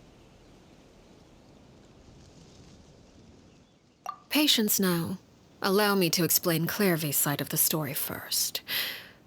I'll start from the beginning. Clairvy was 6 years old when she was brought by her mother, Crucibina, to live in the House of the Hearth. From the outside, it seemed like a fairy tale. A thriving family made up of kind adults and friendly children. Crucibina was the knave at that time, and the House of the Hearth was under her control. She was Clairvy's mother by blood, but she was also the mother to all the children in the house. Clairvy was happy here, for a time. But she quickly realized that being part of this family wasn't a fairy tale at all. It was a kind of purgatory. Purgatory? Exactly. The House of the Hearth takes in war orphans from all over Tevat. But as for how to raise them, that depends entirely on the person in charge. Crucibina came up with a novel idea. She would teach the children to fight, force them to duel each other, and then crown as the king of the house the child who proved themselves most worthy of inheriting her title. It's difficult to estimate the number of children who died or were maimed in the process. There's little I can say about the ones who died. The ones that emerged with permanent injuries, on the other hand, well, they still served a purpose. They would be handed over to the doctor to be experimented on, or sent away on dangerous missions. Nothing more than tools to be used and then discarded. So those were the experiments Clairvy was talking about. But what actually happened to her? You said that Clairvy was Crucibina's daughter, so if Clairvy tried to convince her to stop what she was doing, Crucibina probably would have listened, right? Despite being Clairvy's mother, Crucibina cared little for her daughter. She forced Clairvy to join the House of the Hearth only as a means to demonstrate her own impartiality as a mother, to prove that she treated all her children equally. Clairvy did try to convince her mother to change her ways, but it was to no avail. After her efforts failed, the only other option was to rise up and try to fight back. Unfortunately, the other children had already been thoroughly indoctrinated into the illusion of happiness Crucibina had created. Of course, there was one exception. Someone Clairvy's age who knew the truth about the House of the Hearth. Her name was Peruere. Wait, the friend that Clairvy mentioned? Friend, huh? I suppose we can call her that for now. Clairvy was a cheerful and passionate person with a tenacious spirit. Peruere, on the other hand, was rather cold-blooded. Her cold-blooded nature allowed her to see through Crucibina's facade. Yet, it was also this cold-bloodedness that prevented her from acting against it. At least at first. While Clairvy longed for freedom, Peruere was convinced that, amid all the fighting and violence, she would make it until the end. Despite their differences, the two became fast friends, united by their knowledge of the truth. Clairvy told Peruere that she hoped to create a real family, where no one would be killed or sacrificed. There may have been a certain naivete to her ideas, but Clairvy proved her determination many times over. She tried countless times to run away, ask for help, or expose the truth. But her efforts only earned her beating after beating. The only thing that kept her going was her strength of will. Even with her body racked with pain, she would still stand on her tiptoes and open the window at night. She and Peruere would look out at the moon together, a fierce longing for freedom shining in her eyes. But one day that light simply vanished. Oh no. What happened? Her hopelessness resulted from a culmination of things. 10 years had passed. 10 years worth of failure after failure. She and Peruere weren't children anymore, but finding any chance to escape still seemed as hopeless as ever. It was during this time that Peruere suggested a new plan. If escaping was out of the question, why not take down the very person sitting on top of this throne of lies? Mother herself. Clairvy rejected that proposal. She claimed that, as a famous harbinger, Crucibina possessed an unimaginable amount of power. Trying to kill her would have an incredibly low chance of success. Clairvy never gave another reason, but Peruere could see it written all over her face. Clairvy still thought of Crucibina as her mother. Killing her own flesh and blood was a line she couldn't bring herself to cross. If she couldn't escape and fight back, then only one option remained. Precisely. Death was the only way that she felt she could be free. It happened during a duel. When she arrived at the dueling ring that day, her partner turned out to be none other than Peruere, the very person that had stood by her side all those years. It was a fierce battle. But ultimately, Clairvy decided to let Peruere end her life. From that moment on, Peruere's journey was one written in flames. When the rain finally came and washed it all away, there she stood, the sole victor in Mother's endless game of slaughter. A trail of corpses strewn across her path to success. It was the very result she had predicted 10 years prior. Even then, she believed she would make it until the end. She wasn't surprised by the fact that she emerged as Mother's undisputed heir. Rather, her success left her with an inexplicable sense of restlessness. She was unsettled, and there was only one thing that could quell that sensation. Perhaps you two would like to take a guess as to what it was?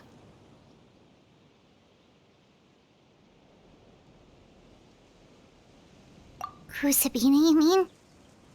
But... Correct. This is the place where Peruere killed her best friend. A mere year later, this is also the place where she fought tooth and nail to kill the mother they shared. The moment she acted, any conception of what was right or wrong ceased to matter. It's one of the principles of the house. Only those who survive get to write the rules. Peruere won the battle, and became a harbinger herself. After which Her Majesty, the Tsaritsa, bestowed upon her a new name. Arlecchino. So the Perry Clairvy was talking about... It was you all along. You're Peruere. Arlecchino is just a name you got later. I left that name behind long ago. I must say, hearing it now does bring back memories. After I defeated Crucibina, the moniker of Mother died with her. I chose to forego the title she called herself, and even chose to give up my own name. I rebuilt the House of the Hearth under a new identity. Not only as Arlecchino, but as father. And that is where the story ends. Any more questions? Yeah. Based on what you just told us, Clairvy wasn't a little kid when she was killed. So the Clairvy we met... Was she really a spirit at all? I suppose you could call her an illusion born of flame. Her existence is like ashes to a fire. Something left over in the wake of blaze and ruin. You see, a certain power runs through my veins. It's not unlike a curse. My flames leave behind shadows of anything they consume. Of course, the chances of those shadows morphing into a sentient entity are exceedingly slim. Clairvy is a very special case. Clairvy died when she was 16 years old. But what emerged from the flames was her 6-year-old self. Her appearance wasn't the only thing affected. Most of her memories were lost to the blaze as well. Memory is a mysterious thing indeed. Losing a portion of your memories will alter your sense of self. Lose 10 years' worth, however, and it would be like living in the past. Like returning to a version of yourself that never grew up. No wonder Paimon got such a weird feeling when we were talking to her. Perhaps I should put it this way. Clairvy is someone trapped in time. It may seem like she exists with us in the present, but she truly lives in the confines of her own past. So if all of that is true, then you must have known about Clairvy for a long time. Indeed. She's a rather volatile and unstable entity. Sometimes she would look after the children. She's even saved some of their lives. But other times, she would hide from me and become obsessed with revealing the truth about the house to anyone who will listen. Shadows don't have the capacity to learn or grow. Any new information they encounter is quickly forgotten over time. Your attempts to expose Clairvy to sunlight, they failed, yes? The reason is actually quite simple. In Clairvy's mind, the house is impossible to escape, and it is this very perception that traps her there. But no matter. All I have to do is kill her again, and all will be resolved. I don't anticipate so much as a single speck of ash will be left behind this time. Wait! Paimon can understand why you might want her gone, but isn't there another way? So what if she's trapped in her 6-year-old self? She's still your friend! At least talk to her first! It's too late for that. She broke the rules, and now she must be punished. That goes for Filial and Nantoy as well. She's had quite the effect on them. I hope you understand the difference between Crucibina and myself lies in our formulation of the rules, not our policy for enforcing them. Upholding the rules without question is a trait we both share, because that is how a household should be run. Is this really what you want to do? Whatever could you mean? Don't you want to say a proper goodbye at least? Whether as a killer or as a father, there are two things that must be avoided at all costs: anger and sorrow. Anger makes you impulsive. Sorrow causes you to waver. Well, it appears it's about time to proceed. Before we arrived, I told some of my well-behaved children to bring our troublemakers here by nightfall. I do believe I've kept my end of the deal. I give your friends quite a bit more time. As for what happens now, we'll just have to wait and see.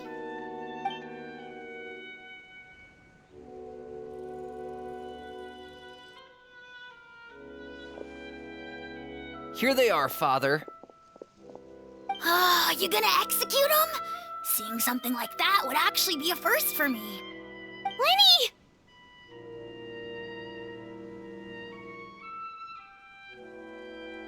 I'm sorry. I heard about how you helped buy us more time. But I still failed. I couldn't find a way to fulfill her wish. Huh? Are you... Perry? Indeed, it's been a while, Clairvy. Perry! Shh, stay right there. I'm sorry to postpone our reunion, but first I believe certain scores need settling.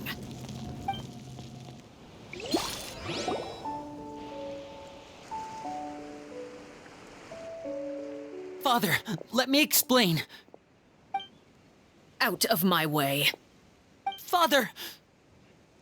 You chose to conceal a threat to the house, and for that, you must be punished. Overall, however, I suppose your wrongdoing is hardly the most egregious of the bunch, so I'll deal with your punishments later. As for right now, the more pressing concerns are the traitors among us. By traitors? Do you mean us? Father, let me explain. We didn't mean to... Fultz, why don't you share what you heard? Yes, Father.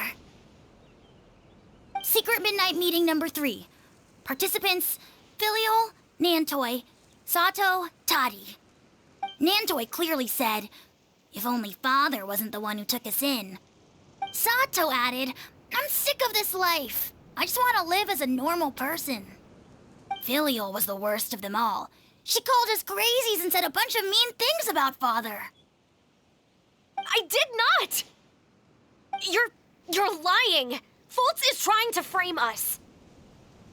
It's not like I'm the only one who heard those things. After that, you and Toddy and a bunch of other people started talking about Clairvy. You were using all those things Clairvy brought up as an excuse to question Father. We're birds locked in a cage. The only way out is to destroy it. That's what you said, wasn't it? You little. You just want me gone, don't you? What did I ever do to you, huh? And you, Sheplo, have you forgotten who stood by your sickbed, watched over you, and changed your dressings? Come on, let's hear it then. What's your reason for all this?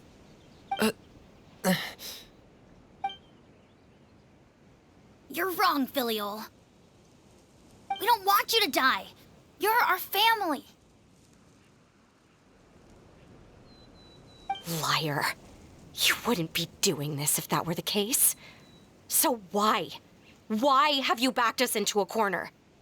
We all live in the House of the Hearth. You know the type of work we do, Filial. A single betrayal can cost dozens of us our lives. It's not like it's never happened before.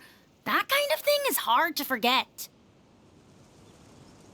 That's why the House of the Hearth cannot tolerate any form of betrayal. Ever since we came to Poisson, you've had 7 secret meetings. A lot of the things you talked about really crossed the line. You've been spying on us for half a month? Wait a second. Now that I think about it, the move to Poisson was just a way to make it easier to spy on us, wasn't it? Because we were all in one place. You've had this planned all along. Filial, Nantoi, I'm sorry. I owe you both my life. I owe Clairvy too. If it weren't for all your help after I got poisoned, I wouldn't be standing here today. If this were any other situation, I would do anything to repay that kindness, even if it cost me my life. But rules are rules. I'm sorry. My hands are tied. Why?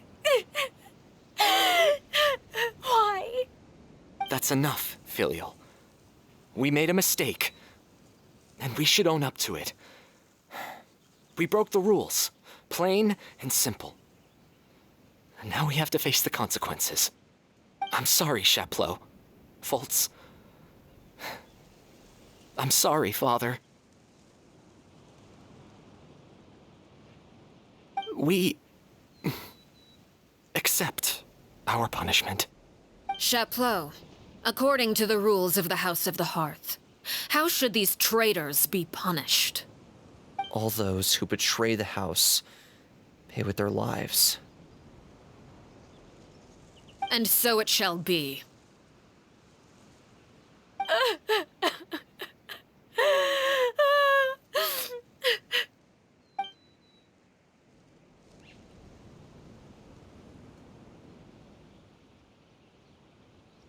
Father, please wait!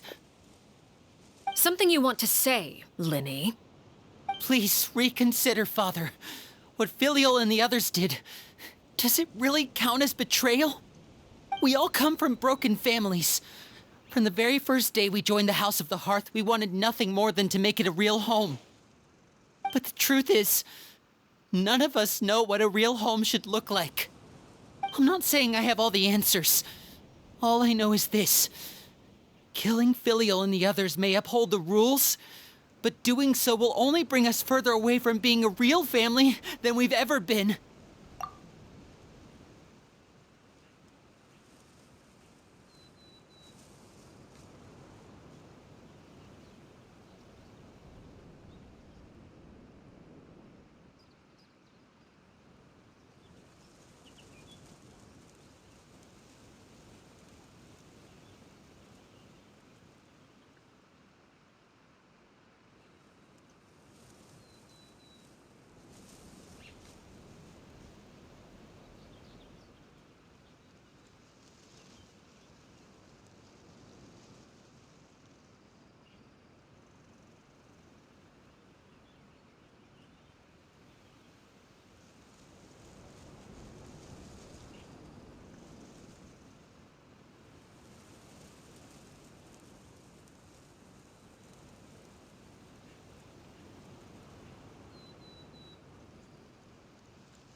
So please, Father, please reconsider. I agree with Linny. Father, please. Linny, you...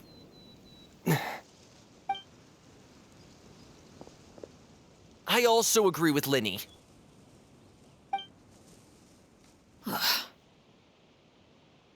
An order once given cannot be rescinded. However, given the extent of your determination, I suppose we shall have to go about this a different way.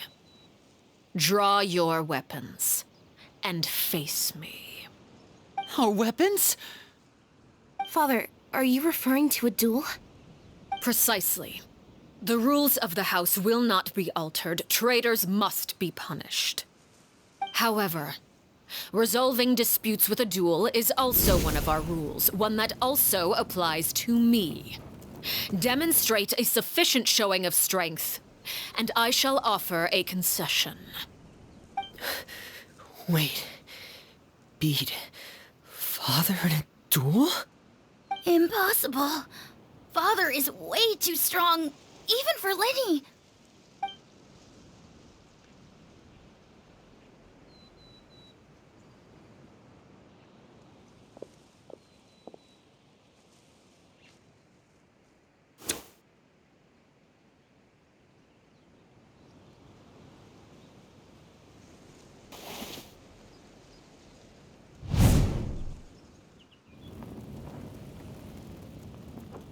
Did you hear that, Traveler?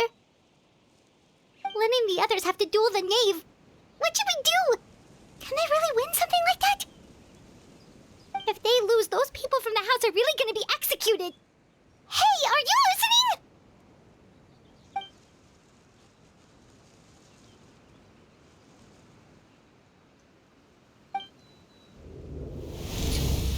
Don't you want to say a proper goodbye at least? Anger makes you impulsive. Sorrow causes you to waver.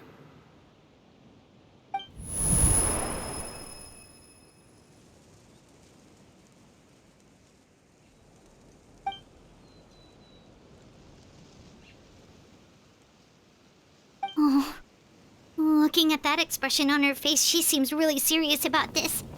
Guess that means there's no chance she's throwing the duel on purpose, huh?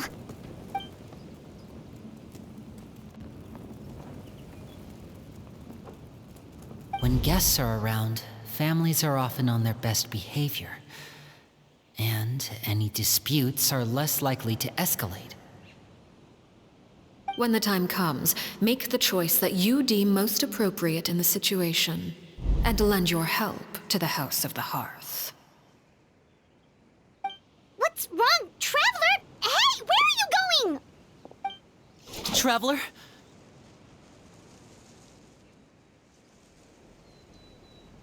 You're asking to join the duel against the knave? I'll allow it. We do have a ready-made dueling ring at our disposal, after all. All I would advise is this. Keep a firm grasp on your weapon, and give it your all. Any less, and you may just lose your life.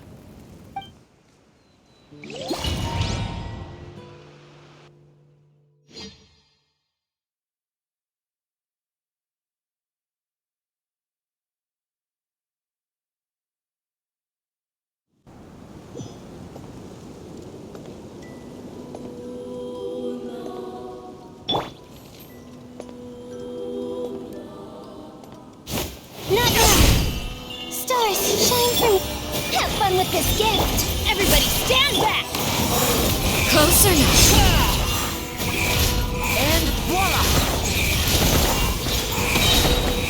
Now that's more like it. Wretched vermin! With these rising flames, is it my turn now?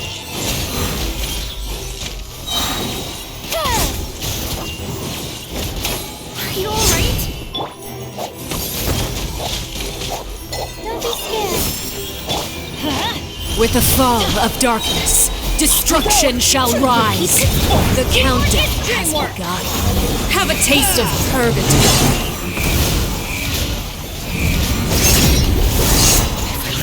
Draw my blade. Then...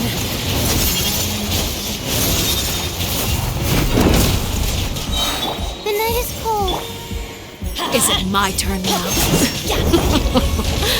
Look at Adventure time. trapped like a bunch of helpless animals. Watch out for Father's movements! Running is the countdown. Everybody stand back.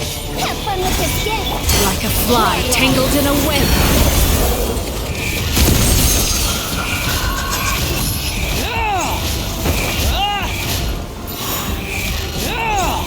You all right?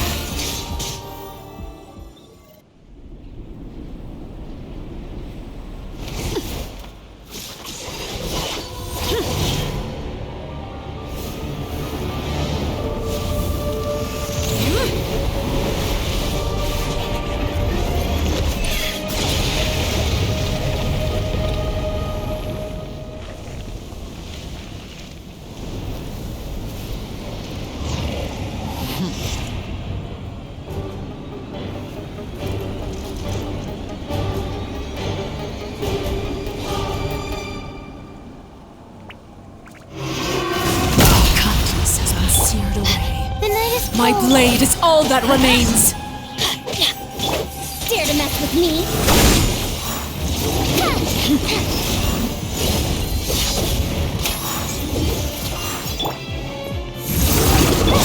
Let's light it up. Now for chips! Over here. Stars, shine for me. My guiding stars. Here's the store. Teamwork is teamwork. Let's see how strong you resolve truth.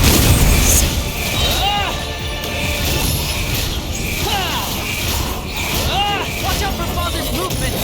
Look out!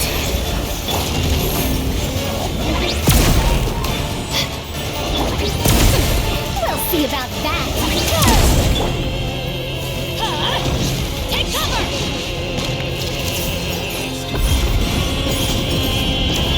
Not Summon me. Now for chips! Over here.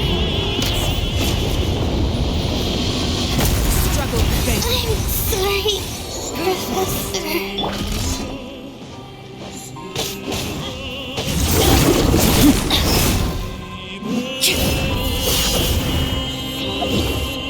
Watch out for Father's movement!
You should know better than to crowd in one place.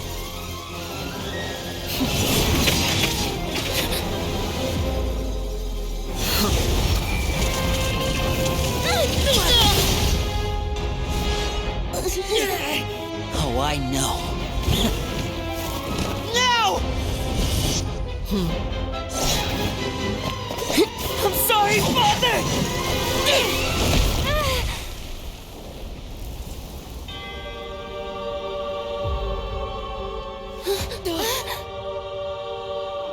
Sorry for what? This pitiful excuse for an attack.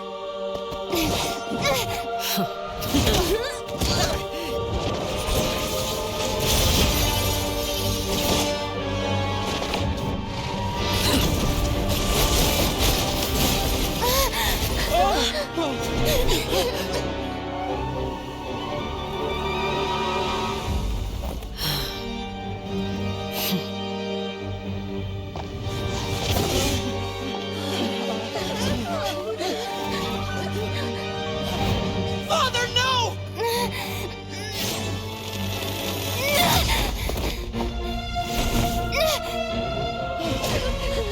Made it out, did you? You're stronger than I expected.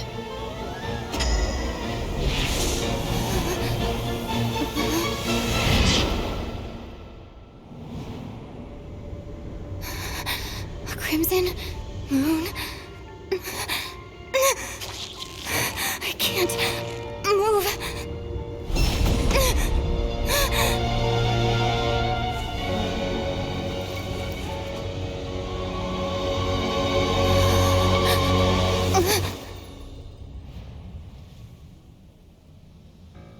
Still, not strong enough to beat me.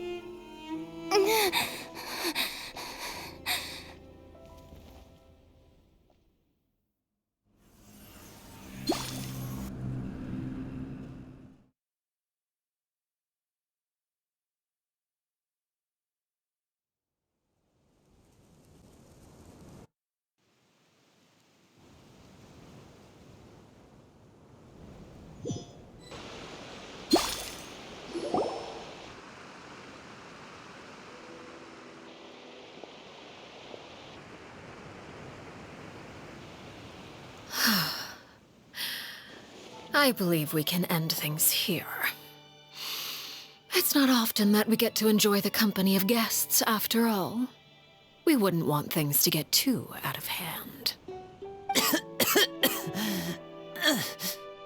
Brother, are you all right? Lyney! Given that I am the victor of this duel, as agreed, the punishment stands. No! I never thought things would end like this. However, everyone involved in the duel demonstrated a remarkable level of strength and determination. In light of this, I'm prepared to change the method of execution. Elwar, the bottled flames I gave you for safekeeping. Do you still have them? Yes? I wasn't sure what they were for, but I've kept them super safe. I didn't lose a single one. Wonderful. Then, in just a moment, I'll have you administer them. Bottled flames? Indeed. They're the product of a secret experiment. Under certain special circumstances, flames can be extracted from my person and preserved. Once ingested, searing pain will spread across every inch of your body. No harm will come to you physically, but your memories will be burned away. If you can withstand the pain. When you awake, you'll have forgotten everything you know about the House of the Hearth, and will be expelled from the organization. In other words, administering this concoction will kill the version of you that grew up in the house, and give you a new identity.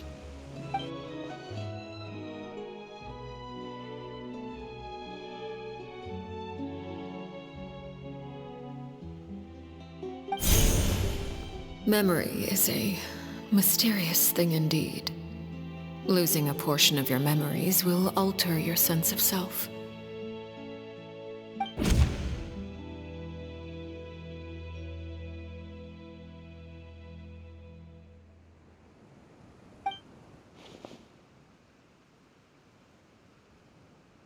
So, you're just letting us go, Father?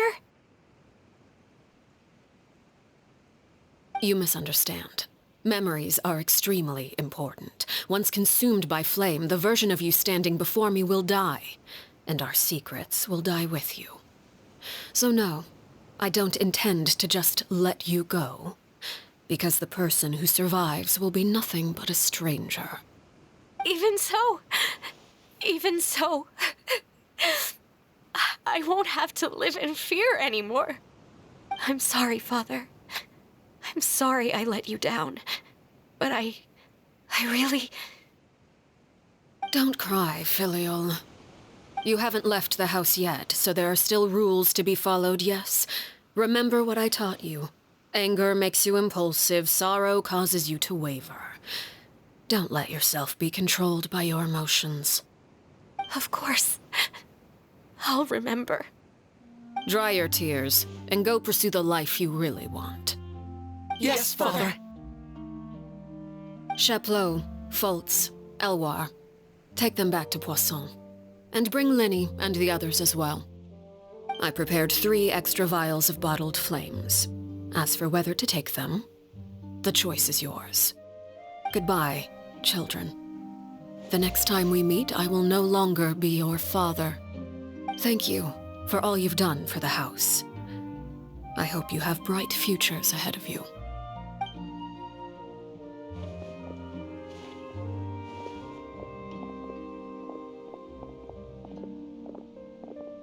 Father.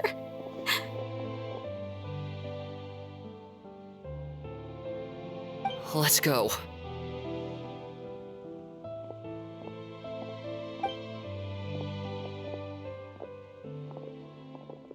Here, grab my arm, Linny. I'll help you walk back. Thank you.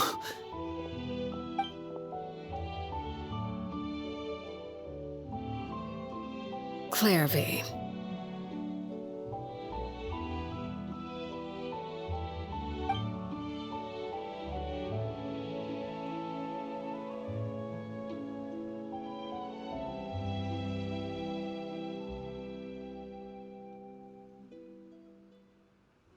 Can we talk now? I've been waiting for a super long time.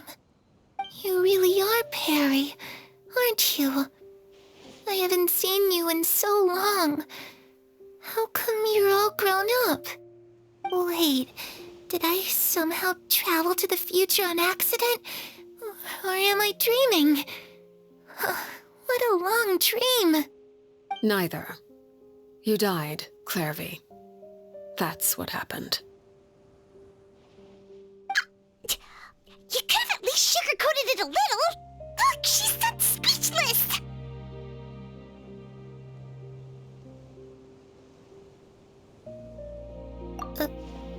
Oh. Okay then. Huh? That's it? You accepted it just like that? Yep. If that's what Perry says happened, then I believe her. Perry wouldn't lie to me. Plus, I don't really need to know why I'm like this. I'm more curious about what happens in the future. If you're a harbinger now, Perry, that means Mother is gone, isn't she? Can you tell me about it? I want to know what happened to her. And to me. You never stopped trying to defy fate. At first, no one believed you. You could only vent your frustrations to the moon. In fact, you often sought comfort in the night sky. You wanted to see the aurora, so one night we promised each other we would go to Snezhnaya to see it together. Later on, you tried to run away, but you were brought back each time. Mother spared your life, but it wasn't out of kindness. Instead, she decided to make an example of you by slowly torturing you over time. That way, the other children would know what happens to traitors. Still, you never gave up. Mother hoped that through ruthless duel after ruthless duel, she would be able to crown an ultimate victor among the children she raised.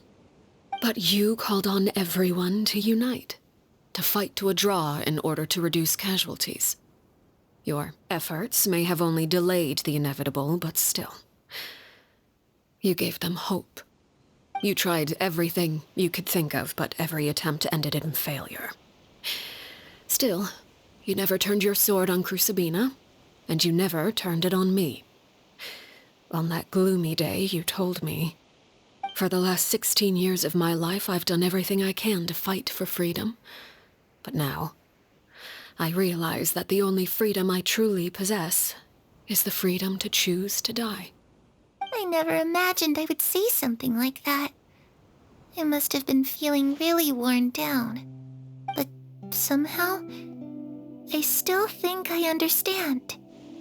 According to Mother's plan, only one of us was going to make it until the end. And I always hoped that person would be you. If I could do it all over again, I still don't think I would make a different choice. Even when I first met you, I knew you'd be able to do what I couldn't. Is that so? Even now, I'm not sure I truly understand what kind of freedom you were trying to pursue. But as the head of the House of the Hearth, and as the children's father, I've tried to give them the most basic of freedoms. The freedom to choose their own fate. It's something I discussed with the Iudex of Fontaine. The children who want to leave the house will have their memories wiped clean of all secrets pertaining to the organization. In return, they will be allowed to live a normal life in Fontaine without being prosecuted for their past. Of course, I won't simply hand freedom to them on a silver platter. They have to fight for it and prove themselves worthy of it. Only freedom that is earned has true value. That's more than enough. That's exactly the kind of life I was fighting for. You know, Perry, I think you're a pretty amazing king, and a really great father, too. I'm really happy that you're the one who took over the house. I guess I do have one regret, though. I still haven't seen the outside world. Well, it just so happens that our dear guests over here have been to many nations and traveled to countless places. Perhaps they would be willing to tell you what the outside world is like. Really? Of course! We've traveled all over the place. We've got so many stories, we could probably talk your ears off for 3 days straight.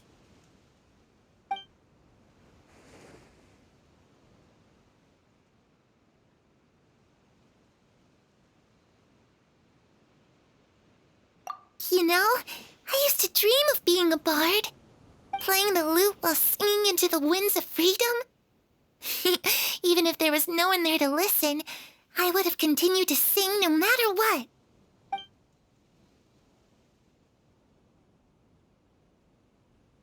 Ah, that's where Mora comes from.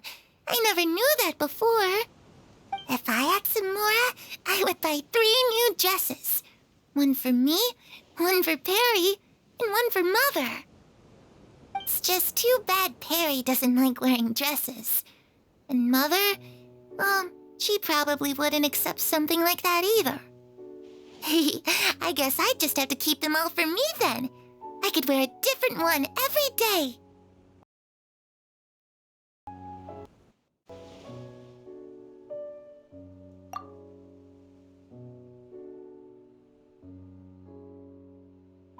The situation was super dangerous. Lenny and Lynette were accused of committing a crime, and they were going to have to stand trial at the Opera Epicles.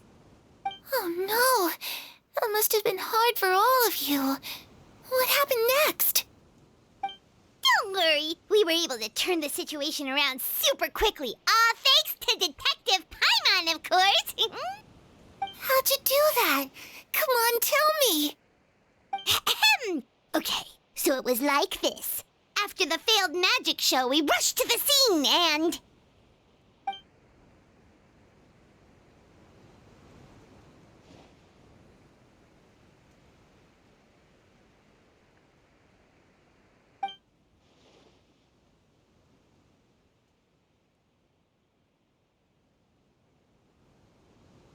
Shadows don't have the capacity to learn or grow.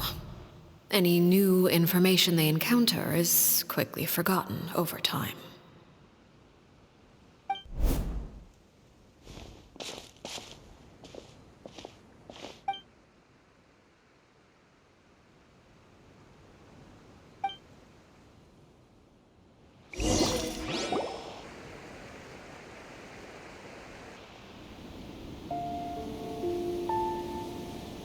Clairvy, you've worked tirelessly from the shadows to overthrow the House of the Hearth.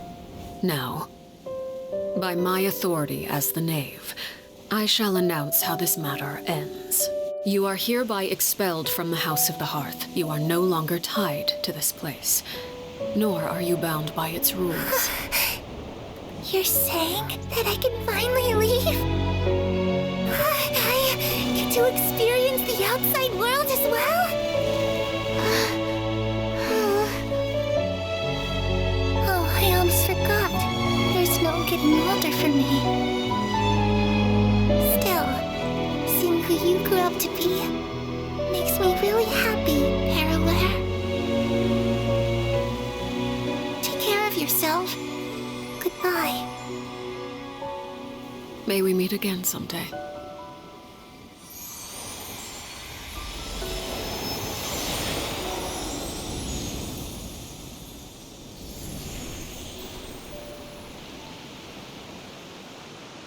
Clairvy. She left so soon. Paimon didn't even get to finish her story. I also have certain sentiments left unsaid. I wanted to tell her that the aurora I saw in Snezhnaya was just as beautiful as the ones in the pictures. But a shadow's memories reset at dawn. Had we delayed any longer, we wouldn't have had the time to say goodbye. Whatever regrets may linger, let them be lost to the coming of a new day. Father? It's Linny! Hey, Linny!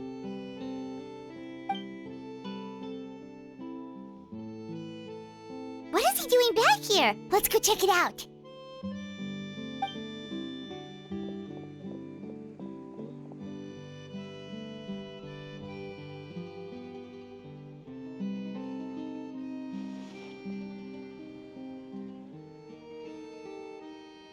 Father, the bottled flames have been administered. Filial and the others have left the house. And you? What have you decided? Thank you for giving us that choice, Father. But we never wanted to leave the house.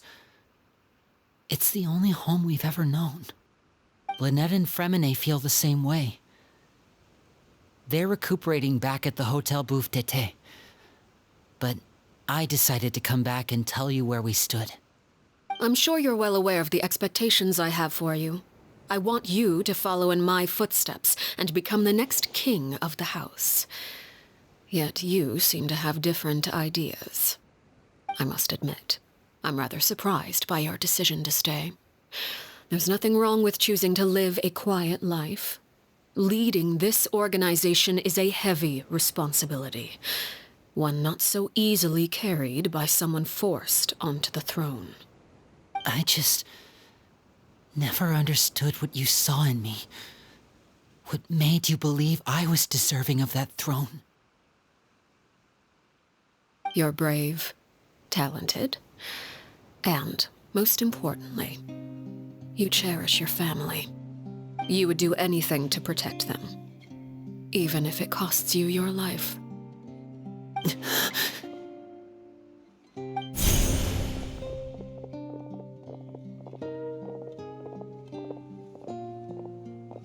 Speaking up back there was so brave of you, Linny.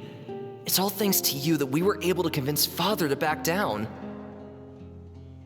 You're a hero, Linny. Hero.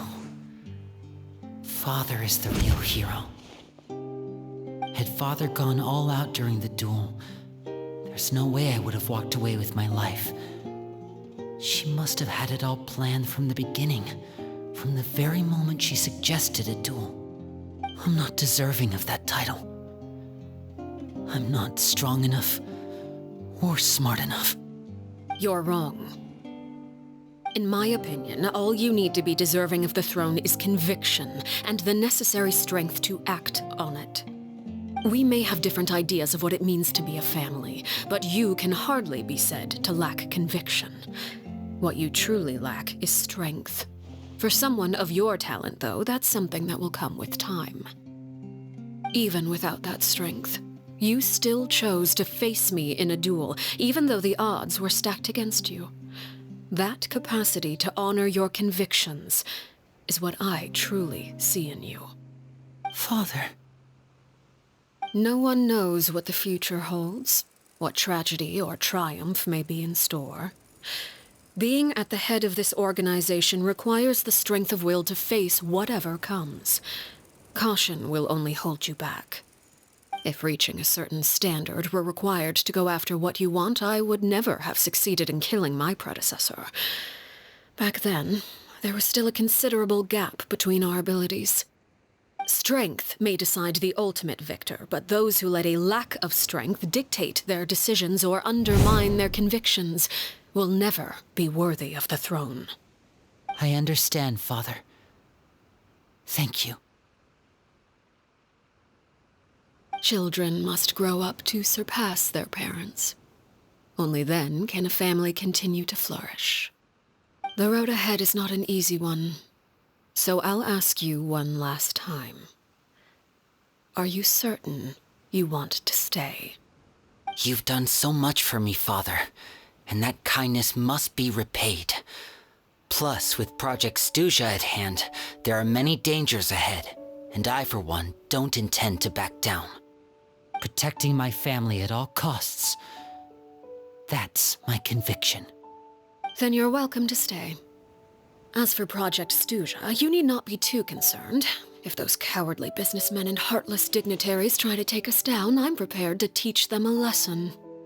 Having members who longed for the light was our organization's last weakness. With those members no longer among our ranks, the House of the Hearth is like a spider hiding in the shadows. We need only wait for our prey to come to us. At present, our imperative is to use their plan to our advantage. In doing so, a crimson moon shall rise amid the frigid blizzards of winter. No demonstration of loyalty shall go unrewarded, and no sacrifice shall be in vain. As for the two of you, whether we meet again as friend or foe, I'll remember the camaraderie we shared in this moment. No matter how arduous the journey ahead, I hope we both reach our desired destination.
My legs hurt. Didn't Linny say that Lynette and Fremine were recovering at the Hotel Bouffe d'été? Ooh, Paimon wonders how they're doing. Maybe we should go check on them.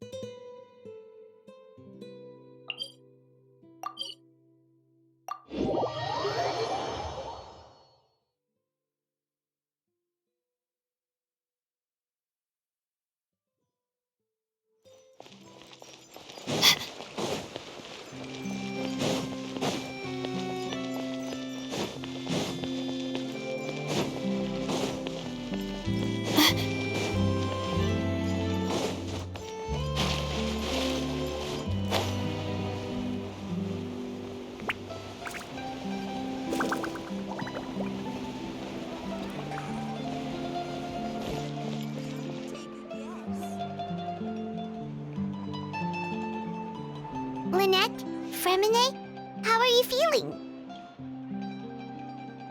Much better. Whew, what a relief! What about you? Are you feeling alright? I knew you'd come out unscathed. Us, on the other hand, well, we've been bedridden for 2 days. I couldn't even turn over. Oh, and I wanted to ask, is Clairvy gone? Linny and the other members have left Poisson and returned to the House of the Hearth. According to him, there haven't been any more sightings of a spirit roaming the house. I see. I'm glad. Father came to check up on us 2 days ago and told us about what happened with Crusabina and Clairvy. Actually, I've met Crusabina before.